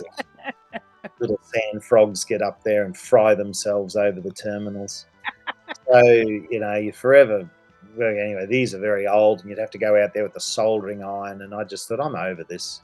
So I rung up my tech, and he knows I'm a pest because I'll ring up John from Australian Theatre, and John's really good. Because once again, John is old school. He's been in it since film, and he's the only theatrical supply company that does digital and he does film. He will still support film, which is great. And I rang him up and said, "Oh, look, I'm wanting to replace all the internal wiring of the junction boxes." And he said, "Why?" I want to. I want to go out there armed with a screwdriver, and that's it. So during COVID, the shutdown, I went and tore. We still have all the original RCA boxes and everything, but all gone. We had to get transformers in. We had to get them special transformers, so they're still available. But we had to get them ordered in, and so obviously the company had to make them. So we had to order about 150 little transformers because we've got about 150 posts. It's 300 cars, so we ordered them. Then we had to get the terminal blocks and all that. Then I had to get the lights and the screw-in bulbs, and I've just ordered a heap of lights again. So I basically rewired them properly because the old ones, with the neutral would share the light and the sound. So if the perimeter lights, when the post lights come on, you'd get a hum through the speaker. So, and I wanted to isolate the light from the sound. So it was a complete rewire job. I didn't feel my right hand for a very, very long time from the use of the pliers and everything else and stripping the wire. But, because we don't live on the coast, we're inland, the wiring that's coming up out of the ground into the park is still as good as gold. I couldn't believe that the copper wiring was still fine. So we rewired all the junction boxes, got all the lights going, fixed all the speakers. It was a big job. And every speaker pole is there. We've got the beautiful old retro egg-based speaker poles that were all handmade, all painted up, all got speakers on them. They're all painted the retro colours of retro green and white. And every post has a speaker, and they all work. And I've got the sunspots to prove it because I'm out there changing them. But sometimes it's good because you send the kids out to do a ramp tramp. I've been trying to get them out there on a quiet night. So go and do a ramp tramp. But then they pick up their phones, and then they're doing something else, and then it's intermission. But they are going to start doing ramp tramps, these kids. And if it's a slack night, get out there. And if there's a light bulb out or a speaker doesn't work, you leave the speaker face down on the base of the pole, and you just put a little silver sticker on the J box. So the next day I just go out, and I don't have to sit out there for hours anymore. It takes me about 2 minutes to change a speaker, and it takes me about 30 seconds to change a light bulb in them. So I thought, well, to keep with the 50s, 60s look of the drive-in, I'll keep speakers. And also because cars today, Virgil, I don't know whether you've noticed either, Mark, cars today are all being digitized and stuff winterized as well when it comes to radios. Nobody can turn the lights off. Oh, it's crazy. Yeah, and then that's right. And then their lights come on the screen, and then their batteries go flat. All these electric cars. I've got a few electric cars that come, and they're too afraid to turn their radio on. They might be able to drive home. It'll go flat. What a world we live in. I think that's great. I have to laugh at that. But anyway, so we still have the original speakers, and people sit in the back of utes. You'd have that at your place too. They all sit on mattresses in the back of the ute. Some people bring their couches out and their air mattresses, and they just hang the speakers. Everyone still uses the speakers. Classic. And I think it's part of the magic of it. So So every single post has the two speakers hanging on either side of it. And really, because we keep on top of it, we only do a ramp tramp every month or so, and we might bring in 2 or 3, and we've always got 10 or 15 made up ready to go. So then they just go out, and I can do a ramp tramp and change all the speakers within an hour now. I've set it up so well, so it's great. So we can keep all that going, and then those speakers come in and they get replaced and repaired and fixed, and then they hang up in the projection room, ready to go out again on the next ramp tramp. That's so wonderful, because in this country, you find so few drive-ins that have speakers left. At best, they may have one row they've maintained, but it's always been seen as an expense and a difficulty to maintain them. So it's basically just car radio or portable radio everywhere. Yeah, that's true. We have FM as well. We have FM, but I just think the speakers are part of the look of the place. Oh, absolutely. And that's what David Kildare says. You know, the reason he likes our driving is because it's still all original from the day it was built, before FM and everything else. And we keep it that way. We keep it maintained. I'd probably spend about $500 every 4 or 5 years buying speakers and lights for the posts. And I mean, we just bought a heap now, so I'm pretty stashed up for a while. And we do it because, you know, if the digital fails of the FM, or people can't get their radio to work because it won't lock on, and people are frightened that because it's drizzly rain and you know, they don't want to flatten their battery, or it's cold. I do go around in my ute and jumpstart a lot of people, especially the new cars. Yeah. I have to jumpstart a lot of them, like, you know, usually in winter when it's 3 bloody degrees at midnight. Of course. I'm starting car and raining to top it off, and I'll jumpstart their cars, and I'll turn up in a 1990 Ford, you know, Long Ridge Ute, and I'll jumpstart them, and they're in the latest digital. Weird how that works. Yeah, it's amazing. So that's why we keep the speakers, because people just prefer to use them still, and I like them. I like them hanging on the speaker poles because it reminds me of the first time as a kid I drove into a drive-in. I think that's how they've got to look. I know you guys don't have them anymore, but you could go and put some white posts in, I suppose, and make it look a bit more authentic. Yeah, one day. I don't know how you get them to park properly.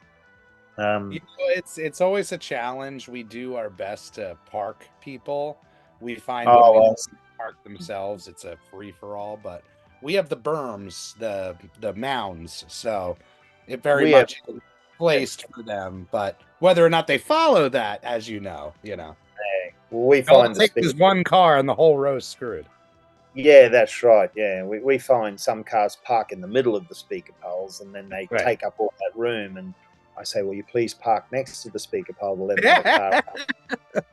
Yeah. My wife and the staff sort of say, "Look, Mr. Cranky Pants," because I say, "Oh God, look at this idiot! He's parking. I have to go out there now and tell him to move," you know. And they say, "Listen here, Mr. Cranky Pants, you got to understand, you're old now. You grew up in the 70s with drive-ins when everybody had drive-ins, and they know what to do. This is a whole new generation that have never been to a drive-in, and they don't know what to do." Yeah. So I have to be, more considerate and understand that. Yeah, that's right. We do our best. And I'll go down. Oh, first time at the drive-in. Oh, yeah. Okay. Well, you need to park next to a speaker pole, and you can hang a speaker or you can tune it in. You know, if you're going to sit outside, sit in front of your car, not around it. Let other cars in. But they're getting me. They're getting me. They get it. How big a staff do you have there at the tours? And what's your staff retention? Like, do you have a lot of some drive-ins here? It's all like high school kids, and they hit a certain age. It's like Menudo. They hit a certain age and they rotate out. What's it like for you there? We have a couple of young kids. Well, one of the child, Leela, who works for us at the moment, her mother's been with us for quite a while, so she sort of stays with it. But yeah, they do finish school and then they move on and go to uni, and and it is only a school job for them. But I tell them they're the richest kids in town because they're very, very well paid. That's more money than I've ever earned. And my wife and I, we don't draw a wage or a salary off the drive-in because we have to pay everybody else as well. And we don't need the drive-in. We've invested in it. We have other interests, as you all do, no doubt. But no, we have Marilyn, who is our ticket seller, now she's been with us for quite a while. Her father built the drive-in with Jack Felt back in the 60s. She does box office and sales at the cafe and helps out. She's great. She's sort of in charge because she knows I'm tired and I've had enough. So she's more or less in charge, and she orders the kids around. We've got another great lady, Kirsten. She'll come cook. She's very short, but she's super fast. She'll feed 100 people in 20 minutes. She is on fire. She's very quick. She's quicker than me. I can do 100 people in about 40 minutes.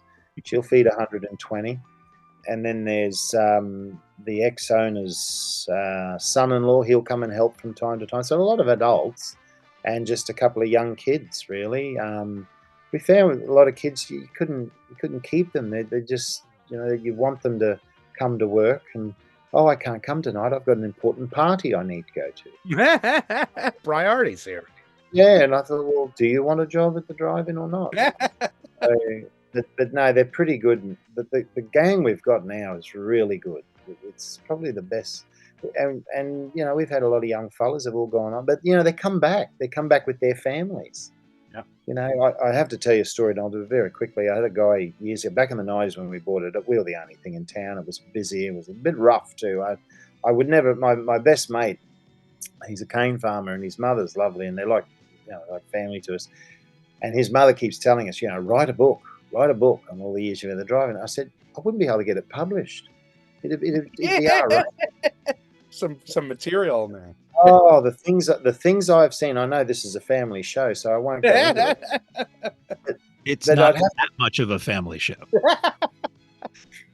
Well, no, I'm not. No, it lives. Try all you like, Mark. I cannot say. But if we ever wrote the book, I would have to get it banned to make it popular. So I just. No, but some of this kid came into the drive-in once. Well, this was a growing a man. He wanted to see me, and I was out the back cooking. I went out to the counter and I said, "Oh, may I help you?" And he said, "You don't know me, do you?" And I said, "No, not really." And he said, "Well, you threw me out of this drive-in 30 years ago." And I said, "Oh, did I?" And he said, "Yeah, you actually picked me up and threw me, literally dragged him out." I did that to a lot of people who were 20. If they didn't behave, I threw them. There we go. So I said, "Really?" He said, "Yeah, you literally picked me up, dragged me out the front, threw me out, kicked me out the ass, and said, 'Don't you come here again.'" And I said, "Oh." I said, "Well, you must have deserved it." He said, "Oh, yeah, I did. I was a little bastard." And I said, "Well, I see you've grown up now." "Oh," he said, "No, I deserved it. I deserved it. So now I'm back with this is my wife," he said, "and these are my kids, and I wanted to bring them to experience the drive-in." I said, "Well, I might be older now, but you just behave or I'll kick you out again." Or out on your ass. Yeah, out on your ass. But, it's just amazing the generations I've seen. There's kids here now that are coming out with their kids. Yeah. It makes me feel old. It does. But it also makes me feel good and they love it because, like, what Deb and I are providing is experience for their children to now experience. And the kids, I just love seeing the excitement on the kids' faces when the big screen lights up, or you're driving into the theater and you see that big screen. It's the excitement I used to have as a kid, and I love seeing the kids today. They're just so super excited. They jump out of the car and all these kids are running from speaker pole to speaker pole, wondering how the sound comes out of the ground, and they'd run down to the front of the big screen and look up, and because they've never seen anything like that. Yeah. And that's what makes it so special, and it's creating memories for them, and it's good for the next generation. I hope someone will come along one day and make the offer and take it on, because when I'm done, it's done. No one will come forward, and that's what I'm afraid of. My son was not interested in it, and I think it's because he grew up, roughing it when we were rough, because we had him when we were 25, and he saw how hard it was for us to try and get it paid off and save it and own it and everything else. But he works for our company, though. I mean, he works in one of the divisions of our company, so he's employed. He hasn't left. He's left house, but he hasn't left home. He's still with us. He's got his own flat here at the drive. There's a unit here at the drive-in too. So very interesting. What are some of the biggest successes or memorable moments you've had at the tours over the years? Either films that just blew, I would say, blow the roof off, but that's not applicable. Blew the speakers off, or just, at our place we have wedding proposals, we've had weddings, we've had people roll in bizarre vehicles. We had somebody come in on a motorized unicycle once. Every drive-in owner has their little, as you were saying, secret book of memorable moments and stories that the staff tells. Do you have any that are suitable for publication that you could share?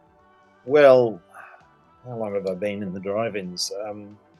Well, I've had this drive-in for 34 years. I've seen a lot. Before that, when I was young working at drive-ins, I saw a hell of a lot.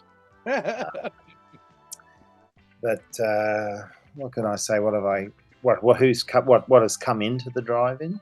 Because we do get winter shows and we get things like that. But we've had motorbikes, we've had combi vans, we've had blow up, things that people set up. We've had someone pitched a tent once between the two posts because they were afraid it was going to rain. Yeah, and hung the speakers in. We have had some weird things over the years. You've sort of put me on the spot because there's just so much. A film that blew the socks off the place, I'd have to say, was Jurassic Park when that first came out, because that was just something out of this world. We'd never seen real dinosaurs like that and up on a big screen. That was actually probably one of our biggest films we've ever had in owning the drive-in. Yeah, that just was incredible. We ran that for a few weeks, actually. We just announced our 75th anniversary, and we're playing April Showers, the original film that played in 1949 when we opened, and Jurassic Park, which is our bread and butter. Yeah. You'd have to play that one on digital. There wouldn't be a print, or have you managed to score a print? Believe it or not, we own a print from our personal. Right. If you ever want to play it, you let us know. I mean, the shipping we'll make it work. Oh, look, at my age, shipping is just a day. You're like, whatever. We're film distributors. We ship every day. That's right. That's part of the world. If we want to borrow a print, we'll just tell us what it's going to cost, Virgil. We'll send you the money. That's right. Where do I give it over? We'll send it back. No, that is amazing. You've got an original print, and you'll be playing that on the original projectors too. That is amazing. Yeah. How lucky are your patrons? Yeah, that's great. For sure. Yeah. Things I've had over the years, we've had cyclones and we've had storms come through that blew the place, but we had the whole audience huddled up in the cafe one night. The rain was going sideways. It wrecked the place, and yet somehow our screen just sat there and took it. that railroad metal. It was great. Yeah, but no, it's and I say to people, when they're all huddled up in the shop and the rain is howling and there's lightning and thunder and you can hear things smashing into the building, we thought, I hope that's not bits of the screen, but it wasn't. It was seats and tables and chairs flying around. And I said, look, just look at it this way. And we're giving them all hot drinks, coffee and chocolate, keeping them warm because it was a wild night. And the rain, and it was a frightening storm, but it went through. It took about 40 minutes, and then it all cleared. Then we went and turned the projector back on, and we're back on again. But I said, look at it this way: you're creating memories, because this movie will turn up on TV in years to come, and you'll say, I remember being huddled up in the drive-in cafeteria in a hailstorm or whatever, watching that movie. The elements work to our advantage sometimes. Yeah, we just said, quick, everybody inside. So they all come flying in and went inside, and we had to shut the shutters and close the building up because she was pretty wild. But that was fun. That was fun. Yeah. If you have power trouble, our country's going down the path of going into the dark with all the sunshine and sea breeze. Lovey power. We can't, we don't want to have basic power. It's too reliable. We've only fully lost power, I think, once in our run. Yeah, it's pretty bad. We've lost power. We've lost power 16 times in the last 4 months. Wow. 4 months. We've lost power 16 times. Well, they're destroying our grid over here. Government's once again getting involved. Should just stay away and let the private sector deal with it. Anyway, so my wife just said, that's it, we're getting a generator. So we've bought a big 30 kVA generator, and we can run the whole theatre on our own power now. So we have that backup. Yeah, it cost a bit. It cost a bit to put in, but if you don't spend a little bit of money, the government will take it all off you in tax. So you better off spending it. Ain't that the truth? Yep, spend it so they can't get it. So we put in a generator, and now it's really good because of the digital projectors. If the power goes off, the digitals are done. You basically cannot get them rebooted for a good half hour or more, because they won't allow you to turn them back on again until they're stone cold, and this sort of thing. So with the film projector, she just pulls up wherever it stopped. And then when the power comes back on, you strike her up, and off she goes again from where it left off. It's fine. but with digital, you're done. So, and you cook the machines as well, and it does damage to them. So we just decided if there's a storm look on the horizon, or it looks pretty bad that we're going to get wiped by a bad storm, and the power, every time there's a storm, the power will go out. It's just common here now. It just changes. So, absolutely. So we just don't even bother. We'll just fire up the gen set and bang, we're on our own power. So when a storm rolls through and the town goes dark, movies as usual, we have our own power. I love it. The show must go on. That's right. The last question I have is one that we always seems to fall, well, I have not yet eaten dinner and I'm a hungry person. Your cafe. What are the most popular items, and do you have any items that are sort of a specialty that you do there? Well, I don't know what you call them in America, but potato scallops, do you know them? Scallops? Yeah, they're pretty popular. We make them ourselves. We tried spring rolls for a while. They weren't disaster. We've got these things now, samosas or something, that we've got them by accident, and we put them on the menu, and they're bloody popular. So now I've got to keep getting them. So we have those little bits and pieces, but our most popular item at the drive-in would have to be a hamburger or a steak burger, because we're a cattle town. Yep, we really are. I mean, our biggest industry is the cattle industry in this town, and it's the lifeblood of this town. Tourism has its little part, and then there's retail and everything, but the cattle industry is our biggest industry. And so we get a lot of cowboys come in, and they're not going to go and buy some sort of lovey dinner or anything. They want a rib fillet steak burger. The steak the meat is all killed here locally and fresh. I mean, it's still quivering by the time I go and pick it up and bring it out there. I remember once I went to pick up the meat order for the drive-in, and I went out to the meat works where we get them at the time, and there's a fellow out there, David Plant owned it at the time, and I went out there to pick the meat order up Friday morning, because we get everything fresh for the weekend. We don't have everything's fresh. And I remember going out there, and I remember, oh, Steve, you're a bit early. I haven't shot him yet. So just give me a minute. I felt so bad. I just thought oh man, I just thought, oh my God, I hope that cow didn't see me. I left and came back later, and the meat was ready, and it was beautiful too, fresh. Yeah, we sell hamburgers. Everything is homemade. I don't buy mince patties. We buy mince, and we make a special mince patty up with our. I don't want to be like the Colonel, but we have our secret herbs and spices. All legal, I might add. They're all legal. And it's basically, I've stuck to the same burger recipe and what we put on our burgers as the previous owners, because they were cattlemen.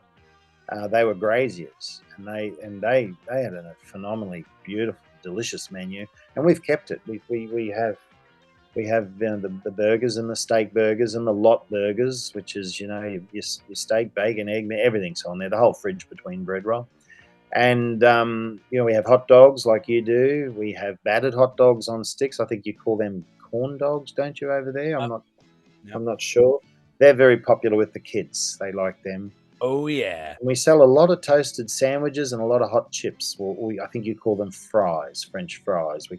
We're very down and under down here. They're called hot chips over here. So we sell them.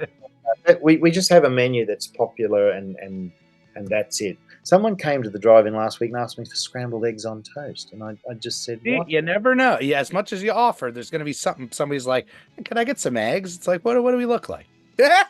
Well, that's right. I mean, where does it say that on the menu? This isn't a breakfast. And Leela said, can we do scrambled eggs? I said, no. No, one, I Don't start. if you start bowing down to these lovies, they're going to be asking you for next. You'll be having to put out caviar and full course meal. That's right. That's right. This crap. Just stick to what's on the menu if you want to get fed. You know, and that's a breakfast dinner, not an evening dinner meal. Yeah, you know. come on. I just said no, sorry. She said, oh, okay. Well, if I can't get scrambled eggs, I'll have a steak burger. I mean, what's that about? Throw the pinky up. Yeah, just the entitlement. I suppose. Maybe she's a cinema multiplex goer, not a. There it drive-in. is. Yeah, show me to my seat. Thank you. Well, Steve, we can't thank you enough. We could talk for another probably 3 hours easily. Well, I'll tell you something. Why don't you wait till we get the train built? Yes, do part 2. Yeah, it's a couple of years away. We'll keep you posted. Now that I have your contact, I've got your Mark sent me an email, so and I promise you, I won't pester you. And if you need prints, you let us know because we're going to be certainly asking. Yeah. I would love to see what prints you have on hold, like in stock there, and I'm be more than happy, to ask to send you a list if you would like to ask us for a print. For sure. You send it over. We get pretty good postage deals. If you want to come over by slow coach, just give us plenty of warning. I can send it over. So 6 months out from playtime, perhaps I'll send it over on a ship. It'll be a lot cheaper.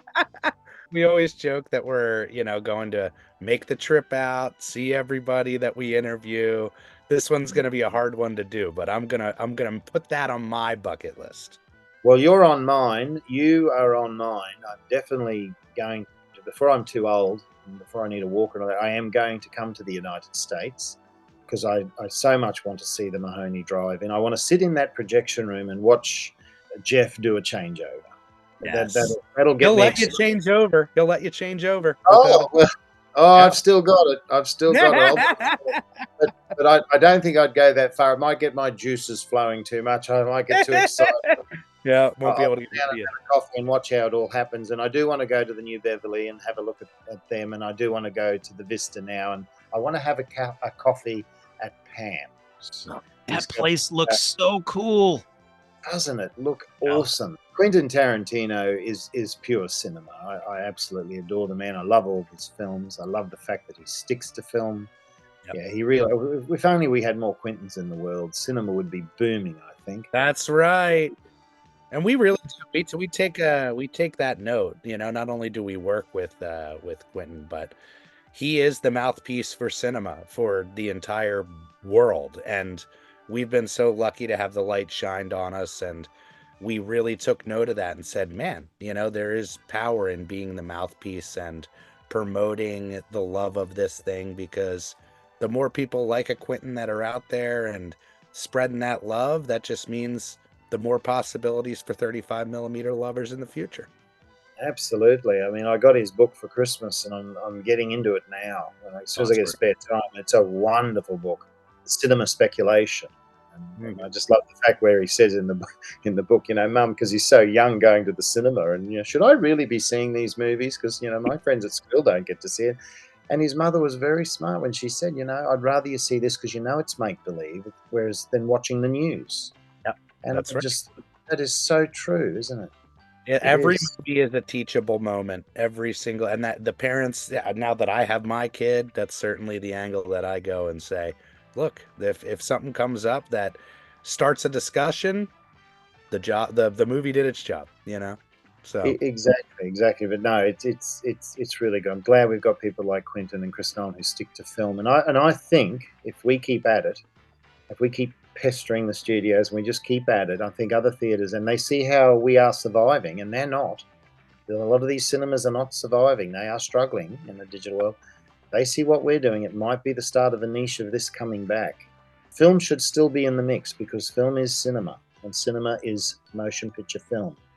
And I think if there's more of us, even if it's a few more theaters that start doing it, because when we were told, when digital came, they just said, well, that's it, film's finished, it's done forever. Now you look what's going on in the States now. I mean, I heard there was about 100 prints of Oppenheimer on 35mm struck. Is that true or not? I mean, some friends of ours were running them. Yeah. Wow. Now all we need is one print in Australia. What would that be to ask?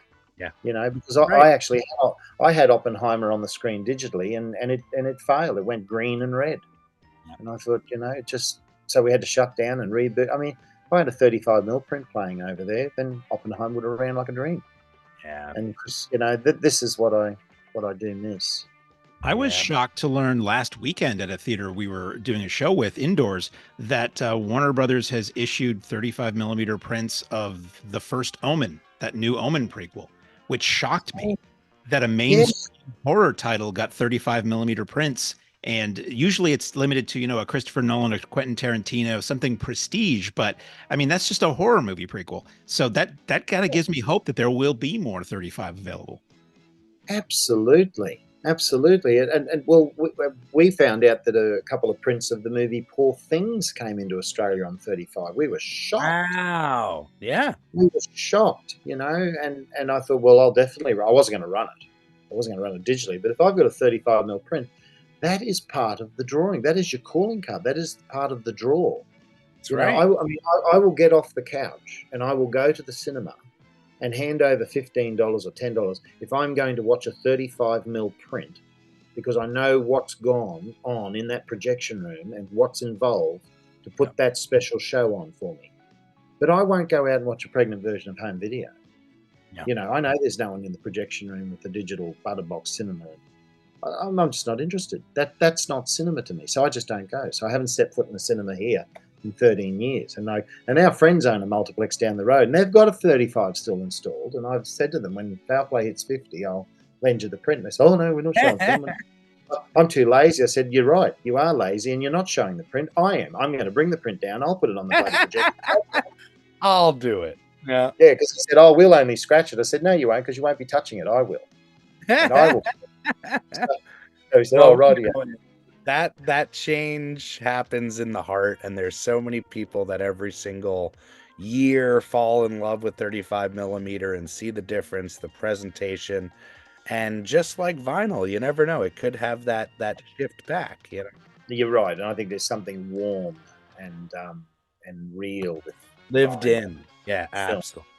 And when you show these prints, they have a history. Like I was showing a print of the Rocky Horror Picture Show. Yeah. And this is a print I was showing when I was 12. Yeah. And here I am running it at 48 at the time. And I just think, this print's had a history. I know when the next splice is coming out. Oh, yeah. Yeah. But gee, it looked good on the screen, and they gave it to us digitally. Yeah. And it just looked terrible. It looked like postage stamp. I thought, I am not putting that on my screen. So I put the feelers out and said, who's got a print? And I've got a print. I said, right. So I got on to Disney. I said, if I've got a print, I said, oh yeah, if you want a print, Disney are pretty good here too. The gang there, that they are good now. They didn't at the start, but they get it. And they said, well, if you've got a print, we'll let you show it. So, that's really good. So we put it on film. And, it's wonderful. I've actually got a brand new 16mm print of that too. So come on. We got that struck. Oh, someone struck it. I bought it. I don't know. You see it there, so I have it. Yeah. So I will do my best. I could see the Mahoney. You got that little blue box down the front of your screen where you've got your video, digital. So that's an amazing setup. You don't get a digital DCI compliant projector. Don't do it to yourselves. You'll get a drinking. Yeah, that's what we say. It's the back door. It's there as a safety net in case everything else fails. But don't go DCI compliant. It just when you're dealing with DCPs and keys, and I'm telling you, Virgil, it'll give you a drinking problem. It really stick to it. Stick to a cheap, good, reliable video projector, because it's just as good. It does the same job, and it doesn't come with the expense. I'd like to see that blue box down at the front of the Mahoney screen a little bit wider, and you put a 16. See? And you put a long play there. Get yourself a good Ike or a Fumeo. They're around.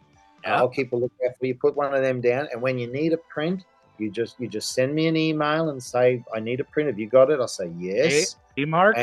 And I'll say, what do you want? You'll have to get 4 at a time to save on freight. So we'll just put them all in a box, and we will ship them over to you. I love it. And all you have to do is say, we're showing 16mm from Amalgamated Movies Australia. Done and done. I'm in it for the plug. I will even pay the freight. Oh, you're the best. I'm in it for the plug, just to have some of our 16 mils showing on the Mahoney screen. I don't know whether it'd do it. Your screen's too bloody big, but you'll have to get a zoom lens and put it down the front, right down the front. But, well, that's a good segue too with the plug. Why don't you let folks know where they can find you, whether it's social media or the website? The website gets a fair bit of bang. I mean, when you Google Charters Towers now, Tours comes right up there and at the top, because it is actually looked at a fair bit. And I think that's due to the fact that there's a big population in Townsville, which we draw off. We have a Facebook page as well. There's a lot of like on that. I'm not into social media. I don't know how to do that. I don't even own a mobile phone. I mean, I can't do. You're better off. Yeah. Well, yeah. I mean, I know you got to have it now for business and everything, but I just can't do it. I'm too stuck in the past. Someone actually got up me the other day and said, "Oh, look, your problem with you, Stephen, is you're in the past." And I just said, "Really? Yeah. Oh, is that what that big drive-in theater is doing in my backyard?" You're like, funny. I was looking at that as my cell. Yeah, you just figured that out. I mean, you don't have to. I mean, I don't need to know who had a piece of toast for breakfast. So Right. I'm just not interested, and I understand it's a tool now. It's replaced newspapers and stuff. It's a digital newspaper. The good thing about social media, if it's used for good purposes, is the fact that you have editorial control.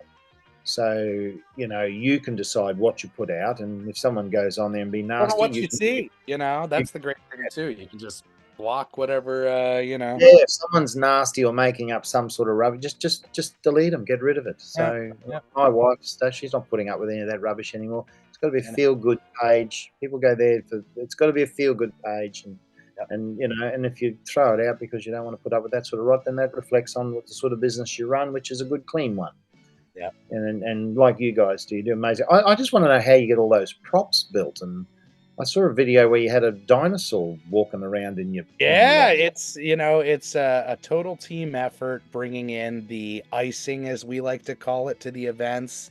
It's like coming to see a cool 35 millimeter double feature is amazing in itself, but then it's those elements. Mark is amazing with getting the introductions. We've gotten endless stars who have introduced our movies just by reaching out and saying, "Hey, would you be into this, or are you into what we do?"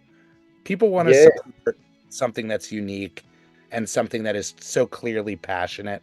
And I think the more connections we make like this with you, even more doors open. Well, yeah, I mean, the closest we went, we had the Sydney Travelling Film Festival here, which was a big festival over here. And it was the first time. That was all on 35.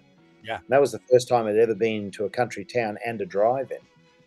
And which was amazing, and it did gangbusters. It did really well, and then of course our local government decided, we'll have it at the theatre. It wasn't the same, and they killed it. They killed it overnight. It was dead, and it doesn't come again. The best thing was I don't know whether you know April Wright. She yeah, absolutely. Oh, you know it. We interviewed her on the documentary, her on the podcast. Oh, good. Yeah, she is wonderful. Amazing. And she's a wonderful person, and. We played her film Going Attractions at the Drive. She gave us the Australian premiere of it, and for our 50th anniversary. And my wife was talking to her on social or online. So anyway, next week, April, she said, I'm coming over. And I thought, what? So April actually came over and officially opened it at our drive-in and was here for our 50th anniversary. So we had April right here at our drive-in. So we've got her frame poster. It was amazing. So I was really thrilled. She was wonderful, and she's a great filmmaker. And I bought all the DVDs. I've got a DVD of the Picture Palace one. The Picture Palace ones were great. Amazing. Amazing. And did you see the Stunt Women one she did? That was so good. So good. I shared that one around with all my theatre friends. It came on SBS TV over here. They're a station that runs really good stuff. Yeah. And all the theatre people watching, they were ringing us, said, "Oh, I remember that actress. I remember that." So Yeah, she's great, April Wright, and she's a great supporter of drive-in theatres. that's the beautiful thing, is that we're finding that doing this podcast has really just opened our eyes to how much love there is for the drive-in. And in all these different pockets of the world, people are doing their part to keep this magic alive for the next generation.